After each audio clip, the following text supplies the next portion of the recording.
Hello and good afternoon, Xbox Nation. Welcome to this week's new episode of the Xbox Factor Podcast. I'm one of your hosts, Mr. BoomStick XL, and I say one of because we're dealing here with Infinite Umbra and Jamie Moran, who have their own show. So, of course, they're hosts there as well. I do want to say a big thank you to everyone's understanding for yesterday's cancellation of course, the Xbox lunch break special with Crispy Bomb and Fuzzy Belvedere. The TLDR on that is my wife and I. We've had a 2016 Kia Sorento for about 10 years, and the car needed a bunch of work. We had an insurance that was supposed to take care of it called Car Shield, and they kind of threw us a real bad screwing. And they wanted us to pay for 3/4 of a $6,000 bill. So what do? Do you take $4,000 from their house fund to fix an old car, or do you get something new? And well, that's exactly what we wound up doing. So I got stuck at the dealership the entire day, and I didn't get out there till just about 3. So apologies again, folks. I had to get we need a car, so we got that done. And we're very excited to be driving our new car. And don't get Car Shield. And yes, I did cancel my service. So F them. So that's what happened yesterday. But folks, we're not here for that. We're here to talk about gaming, ladies and gentlemen. And you know something? Today is a celebration of gaming, ladies and gentlemen. And I think a real turn of the corner for what video games, platforms, and console wars are going to look like moving forward. And I think the console war is not only over, and of course it's still going to be here. You're going to have people that dislike PlayStation. You have people that dislike Xbox, and that's fine. You know what I'm saying? We have some amazing personalities that do it with class and precision when they talk about ponies versus bots. And that's never going away. It's really gross when it's personal. So of course I was telling Jamie, and I'll tell Umbra, I had put out a post about, that for gamers, and it was a response to Cloverreal. Cloverreal had basically put out a side-by-side picture of Helldivers on Xbox and Gears of War on PlayStation, which is, that's pretty freaking crazy. Like, really. So of course I said, this is amazing for gamers. Right, and it is. Ultimately, it is amazing for gamers. But I said, for the grifters, for the trolls and the internet a-holes, not so much. And most people, gentlemen, supported what I had to say. Of course, there were a few mentally disturbed people that I went on a blocking spree. I got insulted. One guy said, "You should keep your bald head opinions to yourself," which I'm not bald. If you see, I have a mohawk, ladies and gentlemen. I don't know why people think I'm bald. I'm not. I shave my head close because it's easy to take care of. And there was a bunch of insulting stuff that I laughed. Keep your bald-headed opinion to yourself. One guy really actually your opinion. Yeah. Well, what's interesting? One guy told me I should get an adult haircut, which is. Which I didn't know haircuts had an age, but okay. I like that you laughing at it all. Oh, dude, I laugh at all of this stuff because, again, if you're that serious where you got to make it personal over a video game opinion, you need to sit down on the couch. But listen, enough with the silliness. We got to get into talking about video games. There's a lot to get into. Infinite Umbra, how are you feeling, brother? Welcome back. You sound refreshed. I'm all right. I was trying to get a nap in before the show. End up staying up a little bit because I was taking care of a few things. And okay, man, I had been I played a few things recently. Shinobi, Art of the. Oh my god, dude! Game of the Equality. Man, wow. I got the deluxe edition, so you get to play it 3 days early. The 29th is official day. Yes, yes. Right? I got it. I just downloaded it. Did you play the demo by any chance? I did not. So I'm coming into this fresh. Okay, so this is all fresh for you, dude. It's so good. And I figured since I was going to get it, I was like, I used to me getting a demo. I might as well just, So I played it, man, and I've got to play. I think I've played about 4 stages. Loving it. It is so well gorgeous. Done. Lizard Cube is like them and Dot Emu. They're really good at what they do. And I'm loving the resurgence of these old school games coming back like this. It's a great game. I'll tell you that. And the scores have come out so far. I think it's like an 88 and an 89. Yes. And Your Metacritic. Yep. yeah, it's really dope. I have to say, really loving it. Combat is really nice. You got a lot of different options of attack. The ninpo attacks. You know, the ninjutsu. Excuse me. It's I'm drinking Pepsi to keep me woke. No, don't be woke. Oh no. Pepsi gives me woke. Stay up. Oh my God. No, but like I'm really loving it, man. I gotta say, and if you and I got it for what $31. Like it's not That's expensive. freaking great, dude. Yeah, that is amazing. Yeah, it's not expensive. It's not a super expensive game. I would highly recommend it to anyone like looking to get something.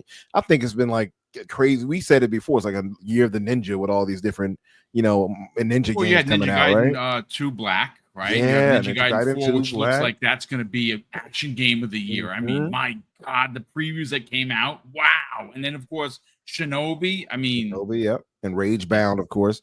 I mean, it's like, yeah, so many great ones right there. Part 4 does look really bloody and good. But yeah, man, I'm really loving it. I have to say, if you all are doubting it, don't doubt it. It's a really great game.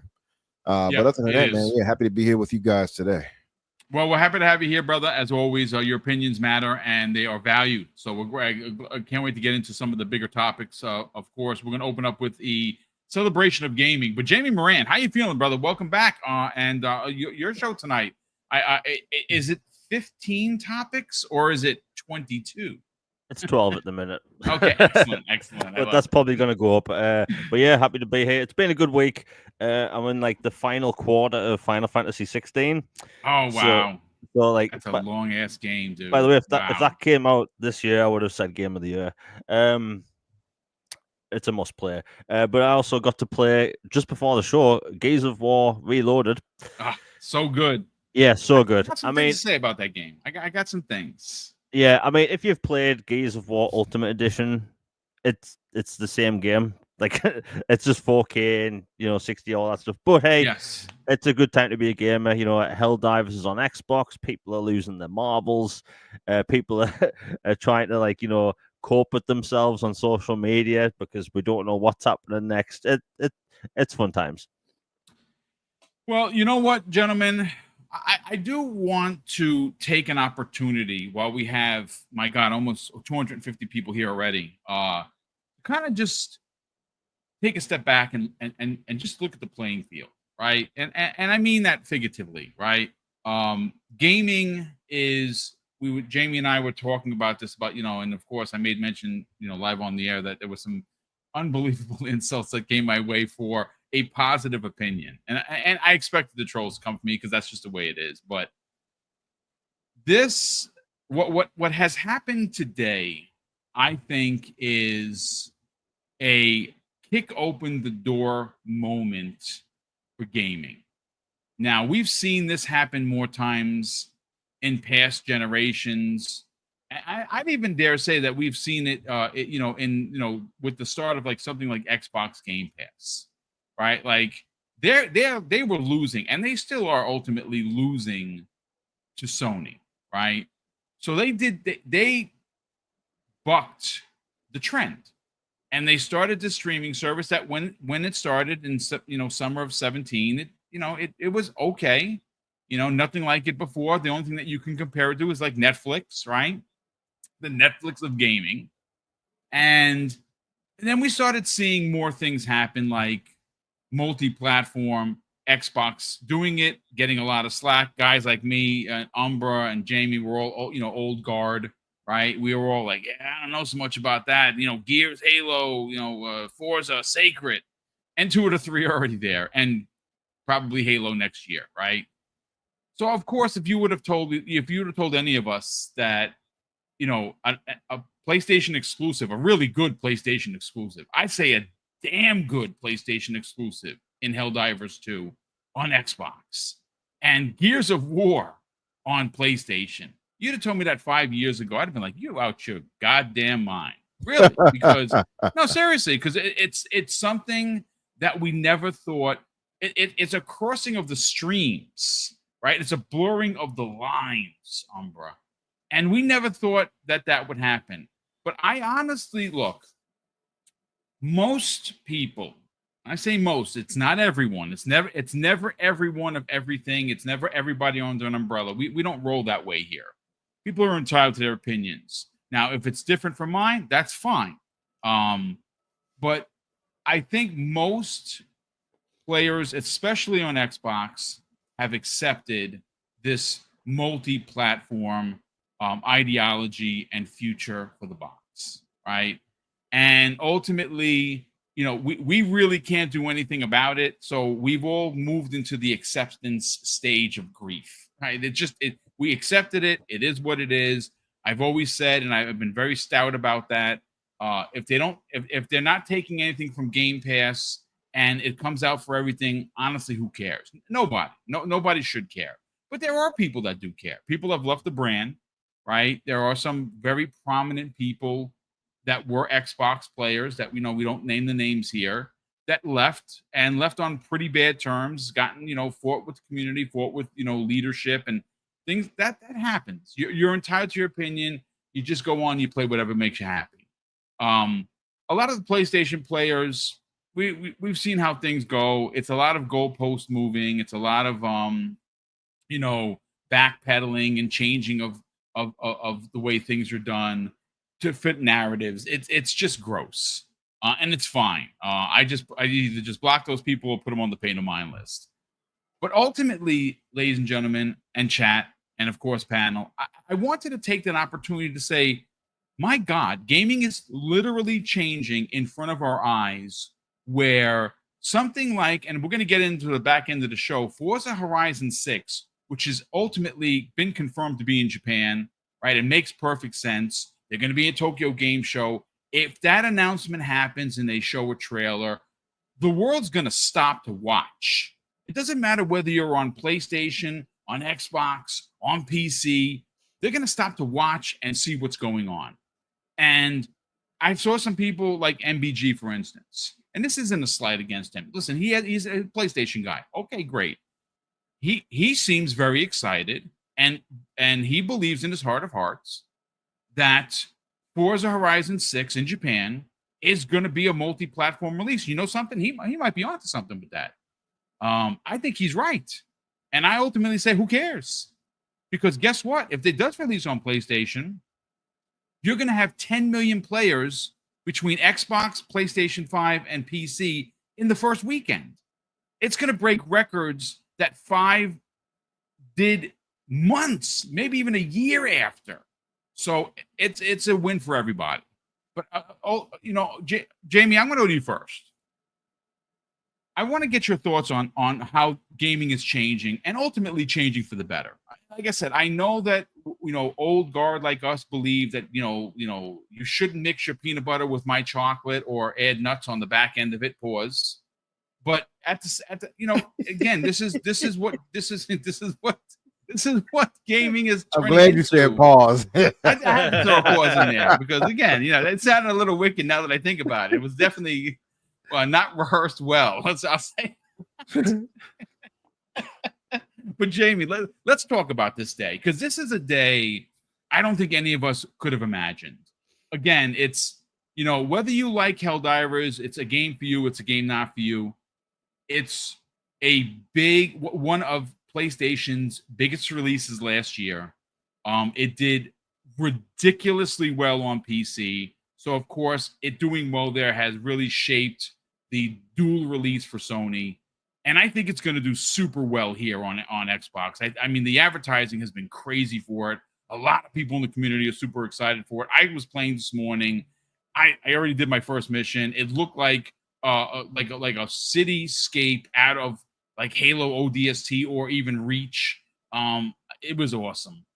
Let's get your thoughts on how gaming is changing and ultimately for the better. For the longest time, gaming has been the same, right? Every other medium has changed. If you go back to the early 2000s, right? How were people buying music? CDs. People were going to Napster and stuff like that. But then Steve Jobs came out and said, hey, I've got this idea iTunes, we're going to charge 99 cents a song. All of these record labels lost their minds, walked out, and laughed. Well, piracy back then was huge. So they all came back to the table, and iTunes basically became the definitive way to buy music, right? Which was, the early 2000s. It was unheard of, and that was back when you could either listen to iTunes music on a Mac or an iPod, right? So you couldn't listen to them on Windows or anything like that for the longest time, anyway. And then you fast forward maybe like 12 years, 10 years or something, and this thing called Netflix comes out. And people were surprised. It was basically Blockbuster, but at home. People loved it. And, it was nice being able to select from a huge variety of, movies and TV shows while you're sitting at home. Having all of the shows drop at once basically started binge culture, which, by the way, I'm no longer a fan of. I like the weekly thing. Alien Earth is I love that weekly.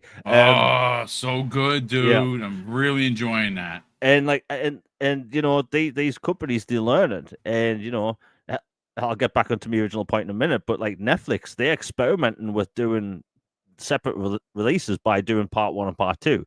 By this time next year, I fully think they'll go to a weekly format. But that's a story for another day. But Netflix changed the game. All these other companies start coming out with subscription services. And I always heard the term in the US, was it cutting the cord? People like unsubscribing to cable and just getting Netflix, or then Disney Plus, then Prime and stuff. So people's watching habits completely changed basically over a couple of years because of subscription apps, right?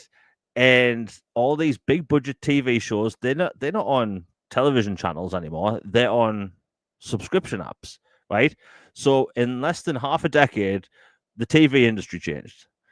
Movies, that's in a rocky slope at the minute, but the movie industry, the TV industry, basically changing. Books went digital, but video games for the past 30 years, 40 years, 50 years, since the dawn of time, has basically been the same. The only thing that changed was that, back in like 2005 on console with the 360, you could buy games digitally. That was really the only change. And, you could, with Steam, with its digital downloads, but the game industry basically stayed the same. Well, you fast forward to Game Pass, and it is a market disruptor. It causes people to panic. You have the people that champion, you must support physical media, start losing their marbles because they think they're getting something taken away from them. But the truth is, gaming's just having to evolve, finally, right? It only took decades. And I think, with Game Pass and all this stuff, it made people realize, oh, yeah, we need value for money. People are getting charged all sorts, because, game prices are going up, budgets are going up, and all this stuff. And now you have these companies wanting to put titles on other platforms, right? Microsoft, they have a habit of coming out too early with a really good idea, and then later it becomes popular. The Kinect, people hated that thing, and then smart cameras became a thing, right? Smart speakers, before the Apple Watch, we were going to get an Xbox Watch, right? And Microsoft never released it, right? They were ahead of the curve. Xbox was originally going to have a streaming app where they would make movies and television shows, which you would subscribe and watch, right? They ended that division basically before the Xbox One came out, right? So they have all these good ideas. They're just a little bit too soon. And then you fast forward to last year, people lost their minds. You had a mass exodus on Twitter of all these people just saying, hey, I'm leaving Xbox. Here's a picture of my, Xbox in a very clean bin, which I'm obviously going to take out as soon as I'm done posting this. People saying that they were going to leave their hundreds of games, like digital library, and just switch platforms because it's easy Twitter likes at the end of the day. And, you had people making content with green thumbnails, start making blue thumbnails. That was funny. But then you fast forward, 3 months, 4 months after that, Gamescom, and Sony came out with a trailer for Lego Horizon Adventures going to the Switch. Right, day one, not 6 months later, not a year later, not a live service.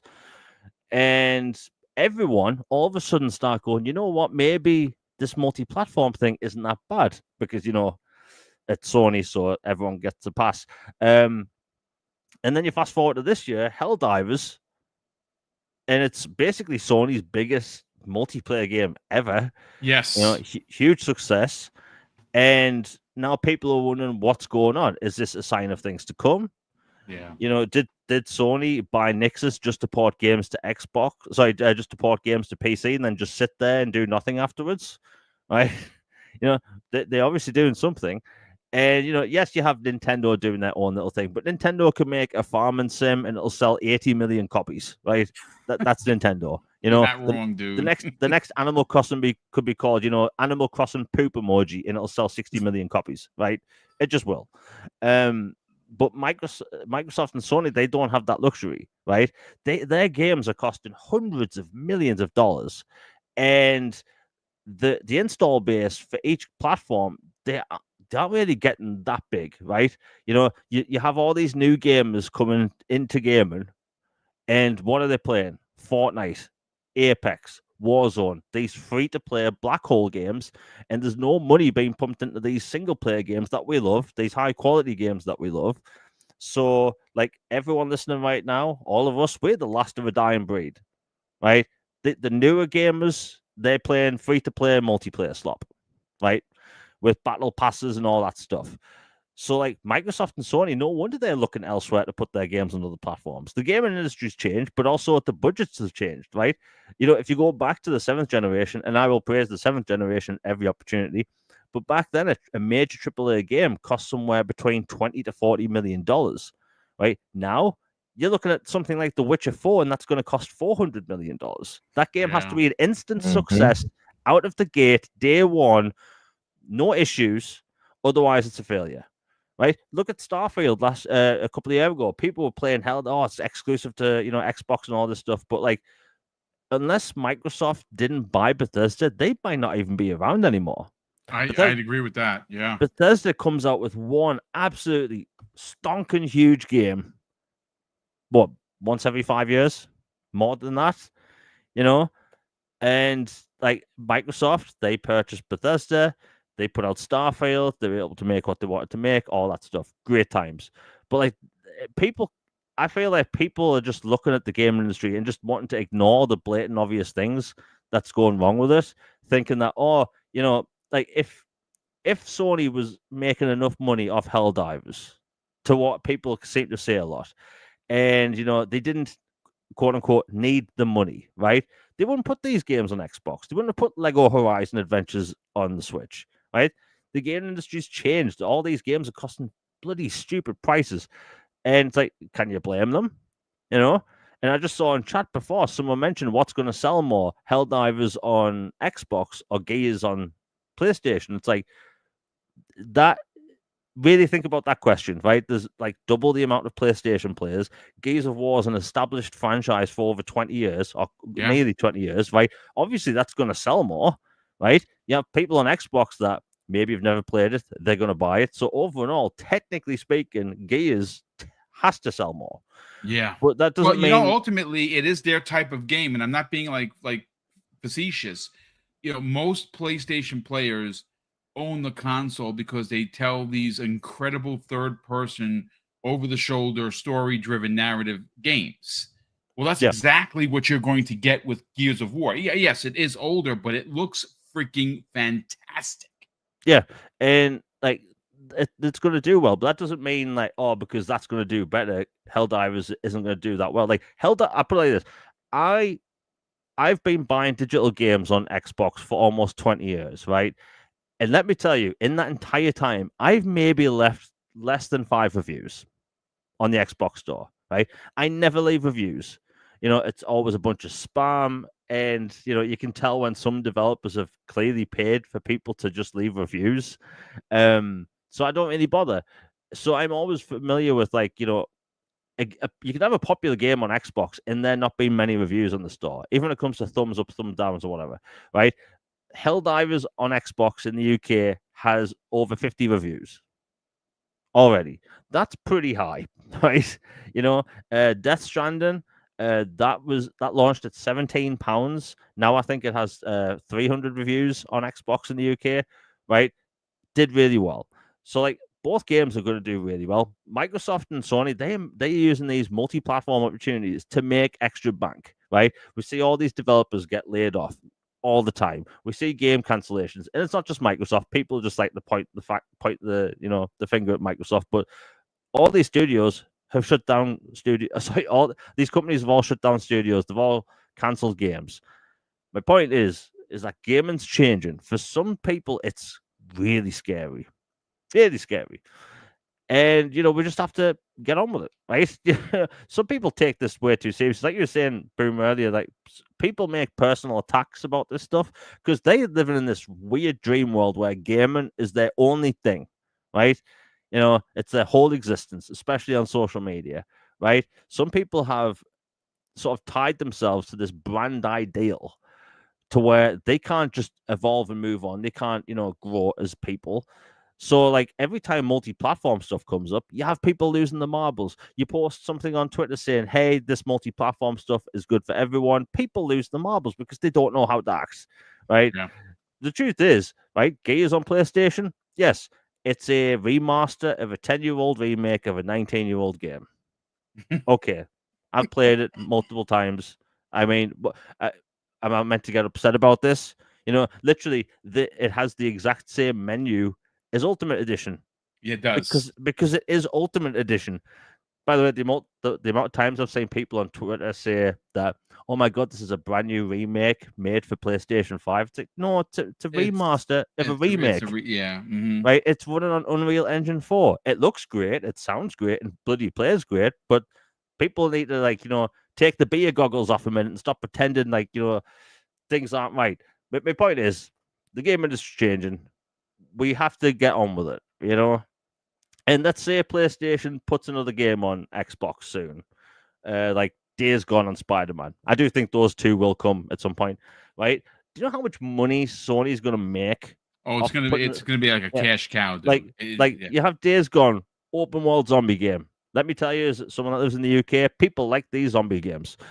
Spider-Man. Guess what we don't have on Xbox? Spider-Man. Spider-Man, bloody open world superhero games. Last time there was a superhero game sale on Xbox, I could have cried because there was like 6 games and 3 of them were Lego, right? People want these games on more platforms. So, it's going to do well, right? If Lego Horizon comes at some point, it's going to do well. I've seen some, I'm doing air quotes, rumors that Horizon Forbidden West or whatever it's called will come to Xbox, right? Who cares? They're all going to do well. And, the multi-platform stuff, people will say that, should we be concerned about the future of Xbox? And, will they get games, like third-party games? Because, there'll be less reason to buy an Xbox. Well, there's been less reason to buy any of these consoles for a long time because they all put the bloody games on PC, right? PC is technically the best platform. It's the most powerful. It has the most options. But people don't bring that up into the conversation. If you put a game on PC, it's third party, right? So, yeah, that's me. Listen, I mean, it's great points all around, to be honest with you. And again, I think you're onto something. Gaming is changing, and it's changing in a way that these corporations are going to use every bit of the community, and I mean all communities. When you see a game come to PC, that's standard fare, right? When you see a game like Gears of War, Umbra, go to PlayStation and Helldivers go to Xbox, like I said, I really think that today is a day that we're all going to look back and say, yeah, that's when gaming officially changed. Because, we knew that this was happening. This wasn't a shadow drop. This wasn't a surprise. We knew that this day was happening. And we were all, I think most people are excited for it. Again, I know that there are going to be PlayStation purists that don't like the idea of multi-plat, right? And they're going to voice their opinion, and they're going to do their podcasts, and they're going to say what they have to say on social media, and that's okay. You're going to have the Xbox crowd. There's a lot of people that, again, left the brand. There are some people that still won't, will never, quote unquote, submit to this new Xbox, ideology. And that, ultimately, I think every one of these people are going to be left behind. And they're going to be screaming into the ether, Umbra, because again, most of us, And I think most of gaming has moved on. And you know what's interesting? There are two camps here, right? So when you talk about PlayStation is currently the market leader when it comes to console sales and just the abundance of people that actually play a PlayStation. So you say, why do they play on PlayStation? Well, it's the more popular brand, right? It's the most recognized brand in gaming. There's no doubt about it. Yeah, Nintendo is Nintendo, but PlayStation is like in the top 10 most recognized brands of the world. I don't know where they rank now, but they were at least at the last time I checked, number 7. That's pretty big. So when you look at that audience, the PlayStation audience, 85% or more of that audience are casuals. They're normies. They buy 1 or 2 games a year, and sometimes they buy 3, and it might be a Madden, a 2K, a Grand Theft Auto, a first party Sony game like Last of Us because they watched the series and like, oh wow, I want to play the game. I got a PlayStation, right? You know what? Take this away. I told you what I got to step away for a second, but I'll be right back. Okay, yeah. I mean, like to me, yeah, you hit it on the head. Today is a special day, right? The day in infamy. It's the end of the console wars. I see everybody saying it. It's funny. I even saw it in the chat a second ago. I'm not sure who wrote it. It was I see it as Rickard. Shout out to Rickard. Yeah, it's interesting, Jamie. You hit it all on the head. I am the way I'm looking at it, I'm trying to figure out a different way to approach this. To the question that Boom was asking, like, or stating, I guess, to what he was stating when he said, like, how, back 5 years ago, if you'd have told him, Gears is going over to PlayStation and, Helldivers 2, although I wouldn't put Helldivers 2 anywhere near the conversation of a Gears comparably, right? But something that's a PlayStation exclusive at the very least coming over. Yeah, it's I would have probably looked at them crazy too. I'm like, nah, get out of here, and more than that, I wouldn't have wanted it, and it's a testament to how time changes things. You know what I mean? There was a time where I didn't think Game Pass was going to be that good until I saw the commitment that Microsoft had with the studios they acquired, and then I saw how they put these third-party games in there properly and really putting money behind it. Like times change, and once you see that, they actually put forth the effort for these things, it just changes your view. And much to your point, it's like it's no crying over spilled milk. You know what I mean? It's what are you going to do? Just abandon both? I'm not playing either PlayStation or Xbox. Now, I've seen some being very dramatic and saying they're going to do just that, by the way. But it's like, well, what do you want to fight over at that point? It's too late. Your whining is not going to change their minds. They're still going to put it on the other platform. It's all about the bottom dollar for them. So, get with it and get where you can. Get in where you fit in is what I would say. And for me, I've moved on to being mostly on PC. So I just get in where I fit in. And it's a beautiful thing, though, I think, to see this kind of cross-pollination. I was just watching this video, this new video for content that Helldivers 2 is dropping, where they go underground and things like that. I forgot the name of it right now. Let me see if I can find it. But they go underground. They got this new area where you can go in and find aliens that you have to face. It's called Into the Unjust. So they did a deep dive on it. And they showed off ODST and things like that. And I'm just like, man, this is beautiful. It's beautiful to see in that way. I wish Microsoft would do more of that and kind of put more effort in cross-pollination of their IP. So I don't know, man. It is, if I have to go by what I feel today on just seeing this kind of situation, I'll say this too. Gears Reloaded. I feel like Microsoft I don't know if I want to say Microsoft themselves, but they are the one funding it. I feel like it was kind of a half-ass approach, being honest. I think all of us were expecting the whole trilogy to be redone in Unreal 5. I'm pretty sure of that. and it kind of just gave us Reloaded like here, and it's not that much of an upgrade over Ultimate. It's enough, but so it seems kind of like they just did this to make sure they can get some more sales, and then they're going to put it over also on PlayStation. So I'm not certain on that, but it still is a quality game. Obviously, I looked at the Metacritic for it, by the way, so they got like an 80 on PlayStation, 85 on Xbox. So many little reviews though, and on PC, oddly enough, it has like a 65. I don't know what's going on over there, but like I said, I feel like, because one of the questions I had saw too was, what do you who do we think will sell more? It was Genesis. Let me post that. Genesis asked, will Helldivers 2 sell more on Xbox than Gears will sell on PlayStation 5 or vice versa? Just by the sample size, Genesis, of people that are on PlayStation and have always secretly wanted to play Gears but couldn't get past their fanboyism, I think Gears will sell more. Oh yeah, you know what I mean. And for Xbox guys, I think it's a matter of size as far as fan bases, right? It's obviously we got less attachment on Xbox than PlayStation guys on. And so I would imagine PlayStation guys will buy Gears more. Gears is a bigger storied franchise compared to Helldivers. I'm going to guess it's going to sell more overall. The thing is, though, what's interesting is I am seeing excitement from both fan bases on both games going to either platform.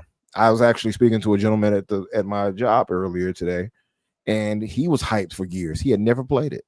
I'm like, oh yeah, that's right. You're more of a PlayStation guy. Never played Gears. So this is something new for him right here. And I imagine he's not alone. I imagine there are plenty of PlayStation guys who never ventured past PlayStation IP and, third-party games strictly on PlayStation, who will have their first, for lack of better words, taste of Gears. And so I would say Gears will sell more because it's the bigger get. It's like putting Halo over there almost, right? Not quite, but it's, so that's, I would imagine if that would be the case, Genesis, it will be Gears that sells more for a few reasons. Your baby father. He says this Gears release isn't for us, and I kind of feel that too, your baby. Oh yeah. He says, as you mentioned, it's kind of half-ass release. It kind of is. If we're being real, I don't think it's bad, but we know they didn't put their all into this, right? Like we know that. We can see it. It's meant to introduce it to lifelong PlayStation players and set up for next year's Gears. Absolutely. That's the way I see it too. And I still wish they would have done a full trilogy. I still wish they would have done a full trilogy of this on Unreal, because like that, we had speculated on that for so long. Oh yeah. And then it was like, oh, here's Gears Reloaded. It was like, okay, what? So yeah, I didn't feel anything special about it, but it is what it is. Sotness asked, did I see Tim Sweeney acknowledging the problems devs having with Unreal 5? I did not see that, but I'm sure he followed up with, they need to get good, Sotness. Yeah. But no, I just feel like they could have done a bit better job with Reloaded, but I do understand what it's for. It's to introduce it to PS5 gamers, and to say, hey, here's it is, to be fair, I'll say this, it is a prettier version of the Ultimate game, right? It is clearly a bit better looking. I just wish they would have gone all out. That's my only thing. But that said, man, I love to see that we're past, I think, this kind of walled garden. Now, that's not to say that I don't think exclusive matters, because I do think exclusives matter, for a few reasons, of competition being one. But I understand we are just in a different landscape now. You know what I mean? Like, what can I do? I'm still going to go and play the games. I'm still going to enjoy what I enjoy. So it is what it is. That's the way I look at it when it comes down to it. As far as the mention of Forza, well, I guess we are going to speak on that later, so I don't really have to delve into it. Yeah, you know what?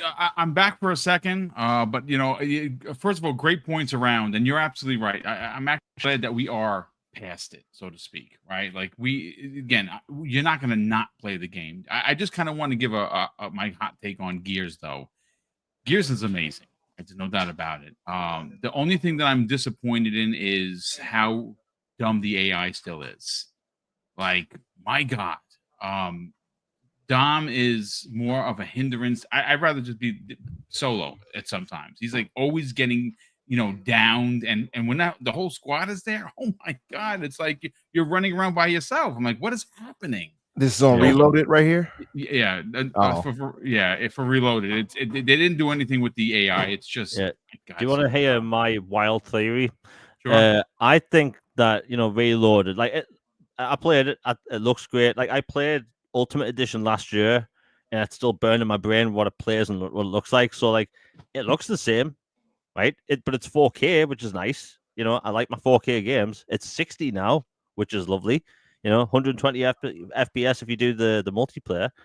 But like beat for beat, it's the same game, right? The menus the same. The extras in the game is the same. The only thing they've added is that before, when you went to the extras and credits would be listed as Xbox 360 credits if you want to watch the originals. Now it has Ultimate Edition credits as well as an option.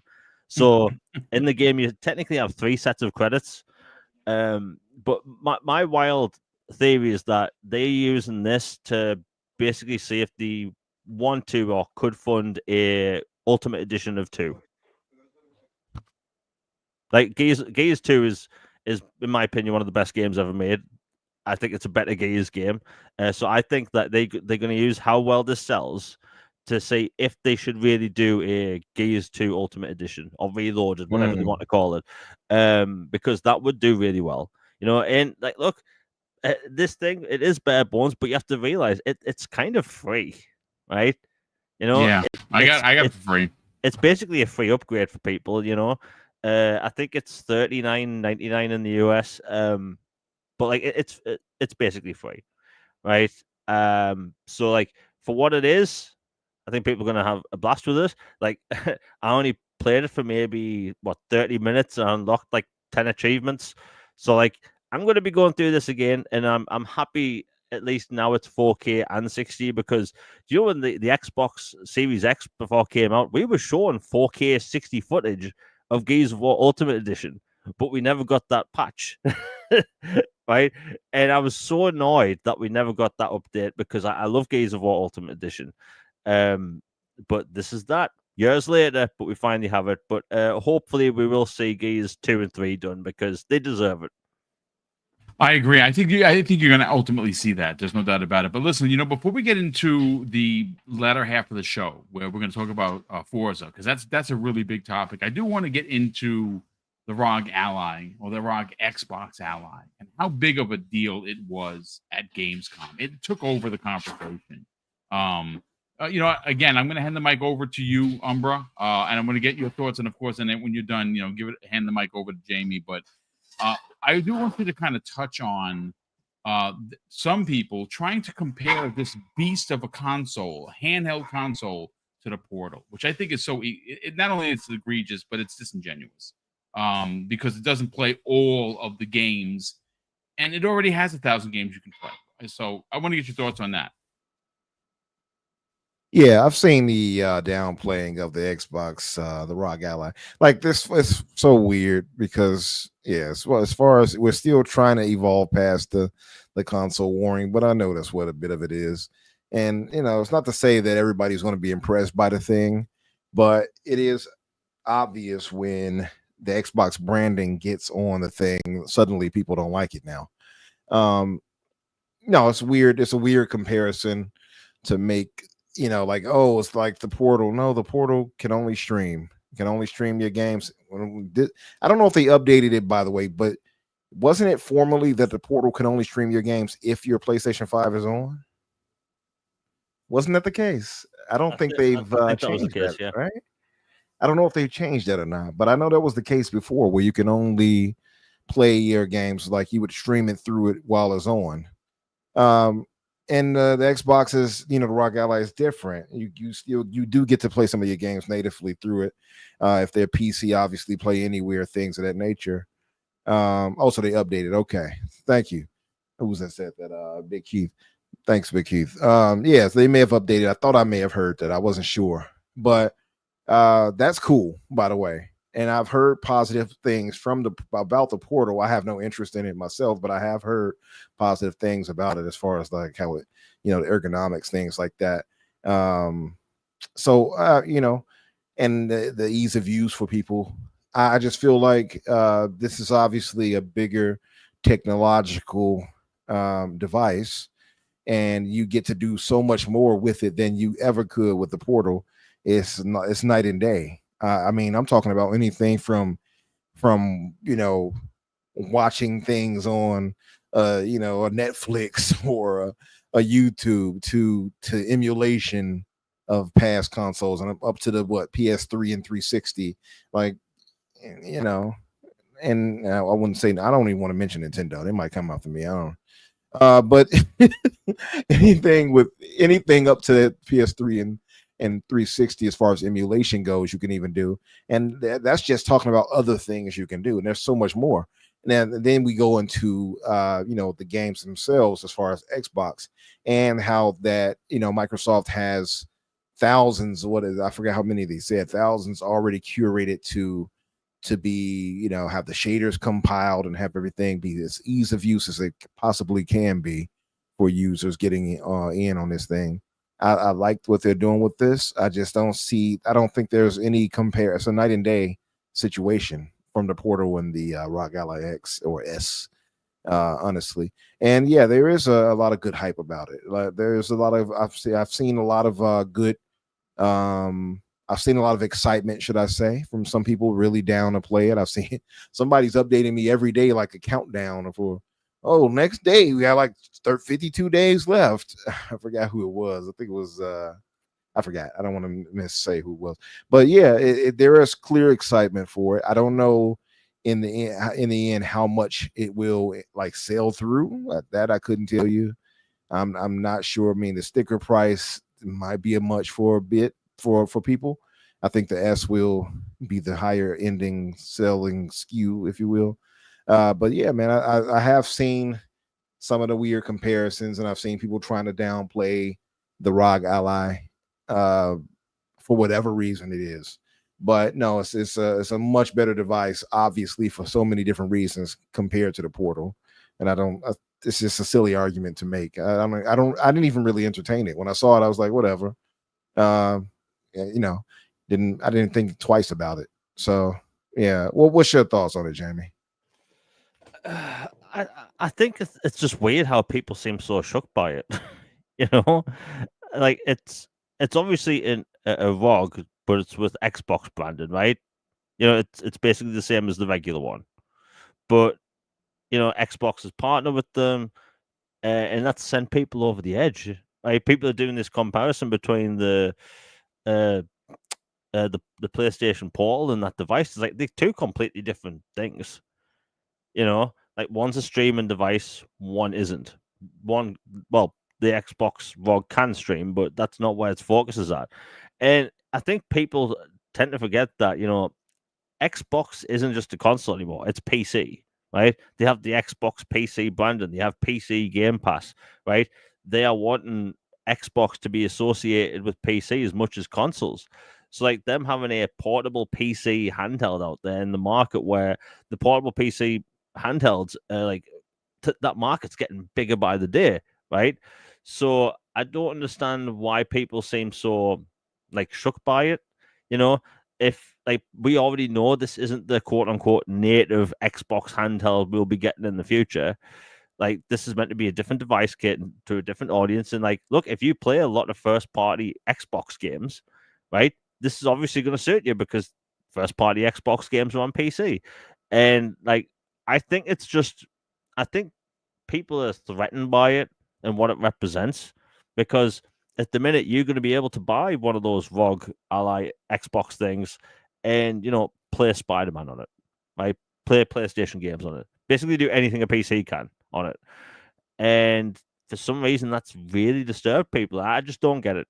The fanboying and console warring on Twitter, it's getting overboard now, and I think it's just bleeding into everything.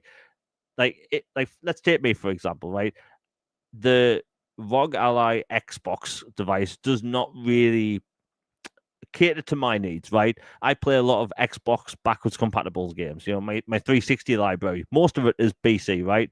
So like I can't play those games natively on that device, and you know, sometimes I could have connection issues. So like it's not an ideal device for me unless Microsoft want to send out a review console, then I'd review it. But outside of that, like it's not really for me, and that's completely fine. But like it's clearly catering to an audience that exists, a growing audience, and for some reason people can't deal with that, right? I don't get it, and honestly, at the end of the day, it's just childish people being childish, right? It's a new kind of device, an ever-growing market which suits different people's needs, right? You know, look at the PlayStation handheld, right? That is essentially it's essentially an Android tablet with PlayStation controls stuck on the side, right? That you stream games with. Yeah. And you know, that was completely fine at launch. People were okay with it. Because you know, when it comes to streaming, that's okay. When it comes to PlayStation, we've seen this attitude online. You know, you have to own your games, you have to buy your games, you have to support physical. But these people will talk about the Portal all day long and act like it's the best thing since sliced bread. You know, the truth is, it's just a different kind of device for people, and people will they'll act childish online. It's tiresome, but we have to deal with it. Yeah, man, and that's the thing. And I agree with Paris in the chat. Paris, by the way, had some hands on with it. Paris, did you happen to get one? Did they give you one and to get you out of there? All right, take it. Go ahead. I would have been begging him like, hey, can I get one of these? Shout out to Paris. He had a hands on with it out there. I agree with you, Paris. It's not for everybody, right? But there's definitely this fake outrage and this fake like dislike going on, and you saw it immediately as soon as it was announced. It was like, oh, now I don't like The Rock now. You know what I mean? Hey, Boom. Yeah. Yes, sir. I'm right here. Could you bring Paris in? He can give us an idea of his. You know what? Let me send him over a link. Paris, if you hear me, brother, I'm going to send you a link right now and jump in and give us your thoughts on it, because he actually had hands on and he's been doing a lot of big work for his channel. So let me get over there and drop this to Paris right now. Again, folks, sorry if you hear them banging, but they're doing some work here in the house. So as soon as that's done, I'll be back on the mic and in front of the camera. I just don't want to disturb the podcast. But do you think? I just sent you the link, brother. If you want to jump in, I will bring you in. And yep, there you go. And he'll tell us personally. So a big thank you to everyone, folks. I'm going to get to the super chats and channel member chats as soon as I'm, again, when it's a little more quiet in the house. But as soon as Paris gets here, we'll get his hot take, because again, he had actually hands on. That's why I'm looking forward to working once again with Asante this upcoming Wednesday. Because obviously him and Hargeet and myself are going to be talking about it. But here's Paris Lilly. I'm going to bring in Paris. Welcome back, brother. Great to see you here, and thanks so much for jumping in. Can you hear me okay? Yeah, we sure could. Give me 1 second. But I'm looking forward to it. You brought me up too quick. I wasn't ready. No, I'm just looking at you're listening to your conversation about the Ally. But yeah, I mean, I had hands-on at Gamescom, extended hands-on versus what I did back in June. So I really not only did I get to use the Ally X, I got to use the Ally, which should be the Ally S. Everybody says it should be the S, but I got to see the differences between the two. I got to navigate through all the updated UI menus, see how that works. Got to flip it over to desktop mode, flip it back over into game mode. Got to play, I'm trying to think of all the games that I played on it. I played Gears of War Reloaded. I played Hollow Knight Silksong. I played Forza Horizon 5. I played Balatro. I played Doom the Dark Ages, Tony Hawk, Skater 3, and I'm forgetting something, but you get the gist. Got to play a different variety of games, and I'd even tweeted it out at one point. I'm actually pleasantly surprised with the Ally, the lower spec one. I think that is going to probably wind up being the more popular one because of the cheaper price, obviously. But I played Forza Horizon 5 on it, and it was just fine. There were no issues at all. Performance was good. We'll obviously have to wait until review time to, play things like Cyberpunk, things like that to see how they perform on the smaller one. Silk Song was on the Ally as well. It played fine. Obviously, Balatro is not very performance intensive on it, but played Lies of P was the other one that I played. Played Lies of P, Expedition 33 as well. Playing Gears of War Reloaded on the Ally X was just fine. No issues with that at all. As I said back in June, again, just to confirm it again, now that I really had time to get hands on with it, the grips make a huge difference as far as comfort goes, as far as long-term play sessions of comfort. It really just feel natural in the hands, almost like you're holding an Xbox controller, which clearly was intentional when they built this thing out. Another thing, I wasn't able to take pictures because of, it's not final, but I played Planet of Lana 2 and I got to play it on the Ally X, which was cool. Hype for that one. I also got to play High on Life 2, and that was they also had that on the handheld as well. I got a picture. I know I put a picture of that one online as well. But they're all in on it. I mean, the handheld was the main theme of the Xbox booth, as a lot of people would imagine. Asus had their booth as well. And public was able to get hands on with that. But at the Asus booth, they had it locked down so you couldn't navigate through the Windows UI and stuff like that. They only wanted you to specifically play games on it, which understandable because you might have some random person in the public try to purposely break something on there, right? So that made a lot of sense. But to the whole point of your conversation of what you're talking about, yeah, there's so much freaking fake outrage out there. It's just absolutely ridiculous that, number one, you ain't there. You haven't played it. You have no idea what you're talking about. So you're just being performative online just to get attention, I guess. But at the end of the day, these handhelds are not for everyone. As I even just tweeted it again the other day. This is a PC handheld. I'm glad that Xbox tweaked their messaging because in June, they made it seem more like it was an Xbox console that natively was playing everything, but it doesn't. And now you see it at Gamescom, they've clearly listened to feedback and they're being more specific about what it can play. Obviously anything from a PC digital store, it can play. PC Game Pass, it can play. Anything that is Xbox Play Anywhere, it can play. It can do all those natively. Anything that is not under one of those guidelines that you would play on your console, you can stream it from your console via remote play, which does not require Game Pass. Or obviously, if you do have Game Pass, you can do cloud streaming of certain games as well. So they just got to be more specific on that. And I may or may not have talked to a few people at Xbox and expressed that while I was at Gamescom. I gave the opinion, put out the driest, most boring tutorial video officially from Xbox to show how you use this handheld, how you navigate through the Windows UI, etc. It doesn't need to be marketing, no frills, make it just dry and boring. That way there's no excuse. You know exactly what it can do because they showed you what it can do. Obviously, when we review it and stuff like that, we'll do stuff like that as well, but the handheld's fine. It's not for everybody. If you don't need it, I think, Jamie, you were even just saying it's not for you, and that's fine. You know what I mean? Don't get it. You know what I'm saying? Play on your console, play on your PC, or however you play in your games currently. No one's forcing you to get this thing. It will be interesting to see ultimately what the pricing is, because clearly they've delayed the pricing announcement, even though we know it's coming on October 16th. So what I'd imagine, I don't know this officially, but I would imagine they're trying to get this thing as cheap as possible. Let me say this. And I don't necessarily think it's the X. I think it's the Ally, because again, that's going to be the cheaper one. I think if they could get that thing down to $499, that would be ideal. Because like I said, ultimately, it's going to play everything just fine. I mean, like I said, I can't 100% say that, but that's my speculation.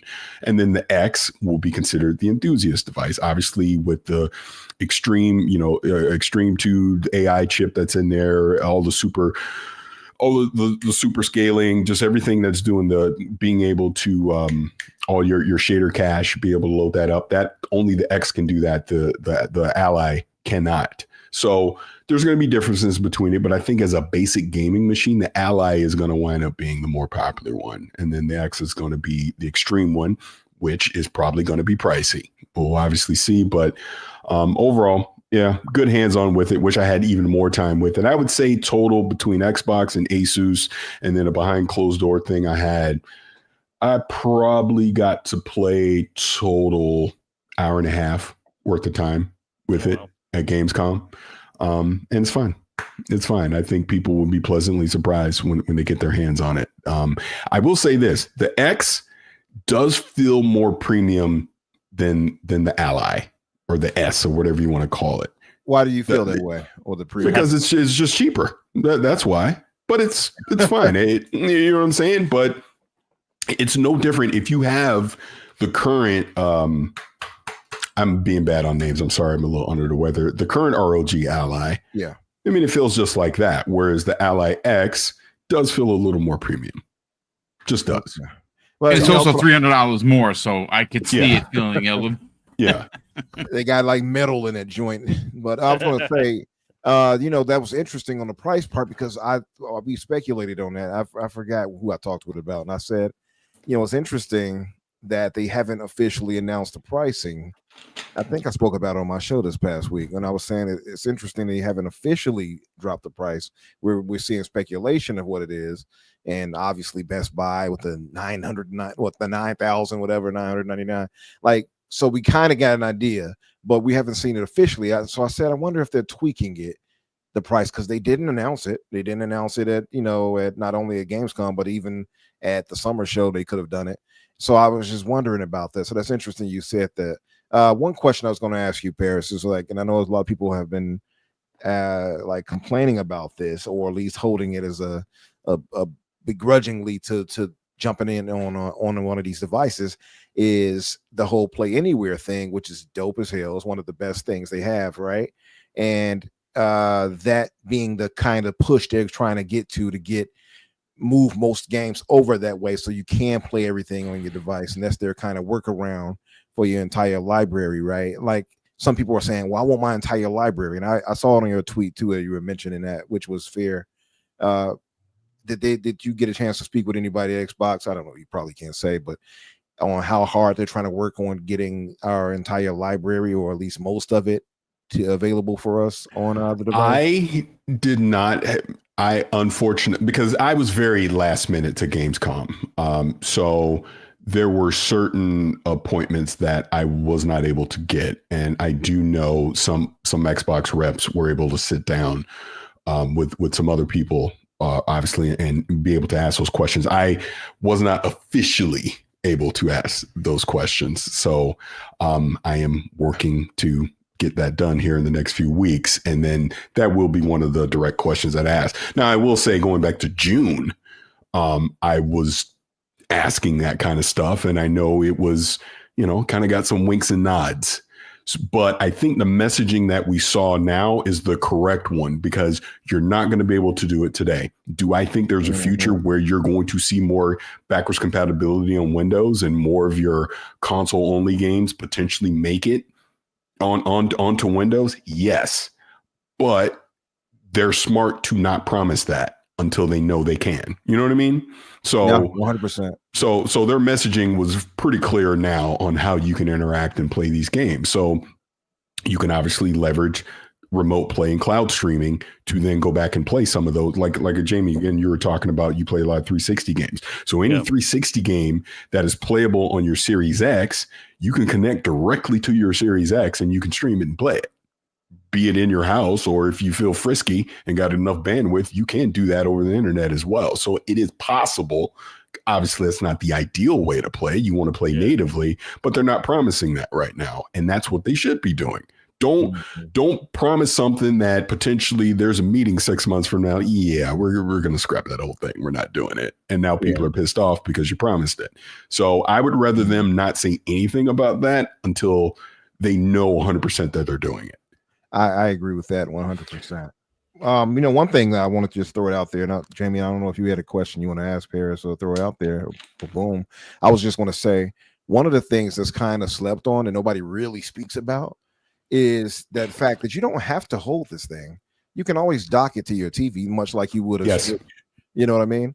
And they have it where you get the port. So if you want to get an eGPU, you can plug that joint into this and put in a 5090, for instance, and have yourself a high-end PC. So I just want to throw that out there because people don't really speak on that. It's always just the handheld part, but you can do so much more with this. This is another reason why, of course, this is so much better than the Portal in this instance. But yeah, Jamie, did you have any question you wanted to throw out? Paris basically, said what I wanted to know, but the whole 360 emulation thing, like they can't promise it right now.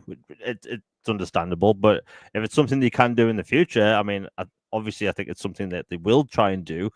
I think that would make it way more compelling to me because, like, I've played a lot of Forza Horizon via streaming, and it goes so pixelated, like it's almost hard to see sometimes. So like streaming for me isn't necessarily like the best thing I can do. But if at some point they can make, a PC device run Xbox 360 and Xbox One series games, whatever that stuff, that'd be perfect. Obviously that's going to take time, but I think it's something they'll be working towards. Yeah. And again, some of the conversation that I had, because a few months ago I was on campus, got to talk to some people. And again, this is just my speculation. No one has officially said this. Don't be clipping this shit and putting it out there that I said it, because I'm not. What I'm saying is my speculation is just kind of reading the tea leaves is that is in the plans. I do think that. I truly believe that. I truly believe they are trying to make Windows that, you can play all your games on that. And that way everything goes more towards PC, makes development better because you're only making a game one time for PC versus trying to make a console and that, blah, blah, blah, blah, blah. But here's the easiest way to think of this. Moving forward, all the games will have that. We already know that coming first party from Xbox. Every first party Xbox game from Xbox Game Studios, Bethesda, and Activision will be play anywhere and will be playable on a Windows device. We know that. Some third party will, some won't. Obviously, there's licensing, negotiations, all those things. The back catalog, and obviously that's important to you, Jamie, they're not promising that. And I don't think they should until they know. And that's just how you got to look at it. So this is, again, where I see a lot of the fake outrage by this, because Jamie, let's just be real. You are the minority. Most people are not going back into their back catalog. They're just playing new stuff, right? When you think of it that way, the handheld's going to play all your new stuff. You already know what currently is playable, and everything moving forward will be playable on that. That's fine. For most people, for the vast majority, that's going to be fine. So when I see people that, again, I'm trying to be generous here, pretend to be so upset about this, they're just doing it for engagement and attention, ultimately. Because, again, you've not used the device. So how the frick do you know? Bottom line, their intuition tells them. Yeah. So, but like I said, I like it. I think it's dope. I think I need more time, obviously, but just in my limited time, I've been impressed with the device, both variants of it. So we'll see in October when it comes out.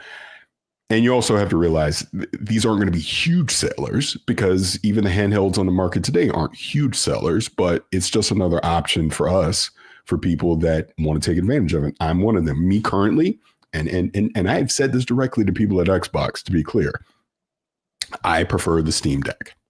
I prefer Steam OS. The UI is better. Even right now, I think what they've done to the Windows UI now, it's good enough, but it's still not the best. If you were to ask me which one would you prefer, I'm still going to prefer SteamOS today. They've made it pretty clear they're going to continue to iterate on this thing and continue to make updates and changes.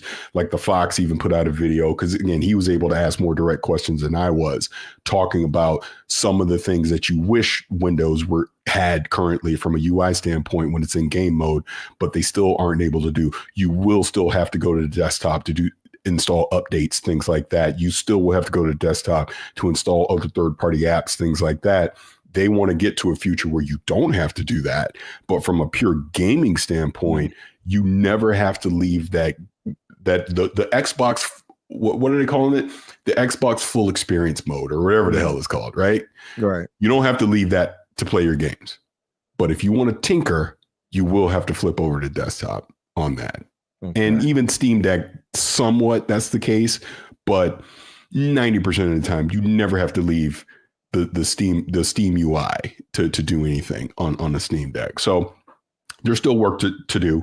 It's a good opening, I would say 1.0 of this strategy, but it will continue to iterate and get better over time, in my opinion. Dope.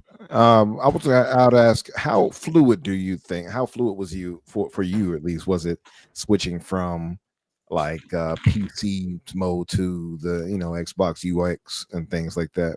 Was it real fluid and what do you mean from PC? What do you mean? Moving from desktop, I guess desktop mode to the Xbox interface UX. Oh, it's easy. It's pretty easy, and I'm still going through all my footage, so I know I have it on video somewhere, but I'm pretty sure Tom Warren put a video out on social media showing you that exact thing. It's pretty easy. That Xbox button, if you hold it down, you're able to flip back and forth. You're able to press on that. You'll see desktop mode. Boop, flip it back into full screen mode. It's easy. It's not hard at all. Yeah, was it really fluid for you? Like switching from that's what I'm saying. Yeah, there's no issue. No issue at all. Nice. Yeah, because I know some people obviously anybody would complain if it's not handled right in that department. Man, I'm trying to think of any other specific question. I've never played the Steam Deck. I've only ever had the Z1 ROG Ally, so I had to get used to that, and so this would be a no-brainer for me. But seeing how they implemented the UX here with Xbox, that you can go straight into it like big picture mode of Steam, I think that's just smart. And how they're basically having their own Steam Deck verified version of games. I think that's just really smooth. I think that's the smartest thing they could have done. Yeah, and they talked about that in June that they were going to do that. So for them to be able to now show that they're at the point now that is Gears of War, is the embargo up on Gears of War Reloaded? Yeah, I think it is, right? Okay, I ain't gonna get in trouble for saying this. So even Gears of War Reloaded, when we got all the review stuff for that, it showed that Gears of War Reloaded, it showed everything that it was handheld verified for Steam Deck, for the Ally, all of that. So they've already been doing that work on there. So like when the Ally X comes out, I guess if you get the current Ally, you don't even need the Xbox One. It is already verified for the ROG Ally, the current one, whether you get the base model or the Ally X. So they're already doing that work on that, which is good, because that's what you need to do, because that's what Steam does.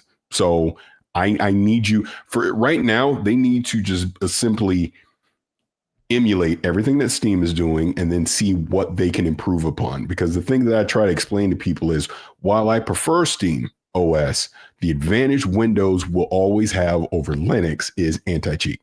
So anything that you want to play with anti-cheat, you're going to need to play it on a Windows device. Not to mention, Windows also has the advantage, which clearly Xbox is leaning into. I can pull games in from multiple digital stores, be it Epic, GOG, Steam, the Xbox One, the ColecoVision one, if they ever put that out, whatever. You can do that on Windows, whereas you can't do that on Steam OS unless you want to tinker and sideload and do all this other crazy stuff. So, I mean, like I said, I think it's solid. I think this is a good first step. It's not going to be perfect. I think people need to look, let me explain this. Get ready on October 16th. It's not going to be perfect. You will see people purposely show you all the quirks and the things that don't 100% work correctly. That will happen. Yeah. Makes me think of Starfield when somebody was running out all the way to the end. God. Oh, see there, you can't go everywhere. Well, you can't land. You land on the gas giant. Right. Yeah. Right. Yes, that's it. I was in space with him after that. He was really trying to argue it. I'm like, dude, you just anyway. I'll say this since and I don't want to tie up all your show, but I'll just say this really quick, just by my experience at Gamescom. I've already put up some interviews and stuff. I will have another one tomorrow that will be going up about a game that will be coming out of embargo. Had a whole thing I did with NVIDIA. I actually it's like over a 30-minute video. I also have up on my YouTube channel as well. But it was good. It was good from an Xbox standpoint. Xbox definitely made sure that I got access to because again, I came in so last minute, but got to play High on Life 2, got to play Planet of Lana 2, sat in on the presentation for Keeper, which is high on my list of games I'm looking forward to. Got to see Ninja Gaiden 4 again. Obviously, I did a Black Ops 7 interview while I was there. Got to, I ain't going to say that one because it's under embargo. Got to just do something that was under embargo, and there will be an interview that's going to be tied with that as well. Obviously, hands-on with the handheld and everything. So it was good. But I do want to say this because you probably have seen it, and I was made aware of it while I was at Gamescom, and I did say something online. You don't have to like me. Nobody has to like me. You can think my opinions are freaking terrible. It's fine. That's your right. But if you're going to take a picture that I took at opening night live and then use AI to make myself and the other person do something inappropriate and post it online, gross. Yeah, you got issues. No, I just want to say this out loud. By all means, the stage is yours, brother. Yeah. You got issues. That is not okay. That crosses a line. Yes, because think of it this way. I don't engage with you. I don't talk to you. You saw me doing something clearly you wish you were doing. Yeah. It bothered you so much. I'm going to take this picture. I'm going to take it over to this AI thing. Let me type in, they're going to do this inappropriate. And then I'm going to post it online as a gotcha moment. And then I even saw the whole, oh, you're getting stuff for free and blah, blah, blah, blah, blah. And it's like, bro, and I want to be clear to everybody listening to this. I work fucking hard to have the opportunities that I have. I have been doing this 19 years. And it is only in recent times that I've actually gotten some of the opportunities and the access that I have. Because hold on, let me say this. Because it takes time, effort, hard work to get those opportunities. Nobody, NVIDIA, PlayStation, Xbox, they're not like, hey, gee whiz, Paris, here, take this. No, it's because they know I'm going to work hard. I'm going to talk about whatever game it is, device it is, whatever, and I'm going to give it to you straight, whether I like it or not. You know what I mean? And it's getting disturbing to see people like that I'm not going after you. I'm not saying nothing to you, because there's even another one, that same picture where I saw another weirdo take that same exact picture and try to turn it into some console war nonsense. It's like, what are you doing? You know what I mean? It's getting disturbing with that stuff. And I'm sure, you're going to be talking to Kay Asante. We actually had a conversation about all this stuff while we're in Gamescom, because you got to understand, I like engaging with you guys. I like coming on all the shows and trolling in the chat and having fun, because I started in the community. So why would I ever leave the community? Right. But this is why you see certain personalities out there don't engage at all, because of bullcrap like that. And that's unfortunate. You know what I mean? So to that person, I saw some of the comments. He got cooked, deservedly so. And deservingly so. I was literally going to say that. Yes. But don't do weirdo shit like that. That's what it really comes down to. That is mental health. Get off the internet, because clearly the internet has corrupted your mind. And you need to get off the internet and check your mental health, because it's not good. So I just want to say that anonymity has corrupted them, because indeed, again, it's keyboard cowards, man. Anyone that goes out of the way to do the hurtful stuff. You know what I can't wait for that one time that one person does something like this and gets sued for $1 million, and then it's going to be like, oh shit, they're serious. That's what I'm hoping. But listen, Paris. You don't have to say, you don't have to tell us the work that you do. It's apparent. You work hard. You've been doing this for a long time. I look, this is what happens when you are a personality. When you put yourself out there, people are going to come for you, right, wrong, or indifferent. And I hate to say this, it's the internet. Most of the time it's going to be wrong. But Paris, you did a great job covering what you did. I'm looking forward to the videos, brother. I appreciate you taking the time to pop on here and hang. I mean, I don't know if you have any more time to hang out, but if you do, we're going to get into the Forza Horizon 6. No, I'll leave. I'll talk to y'all later.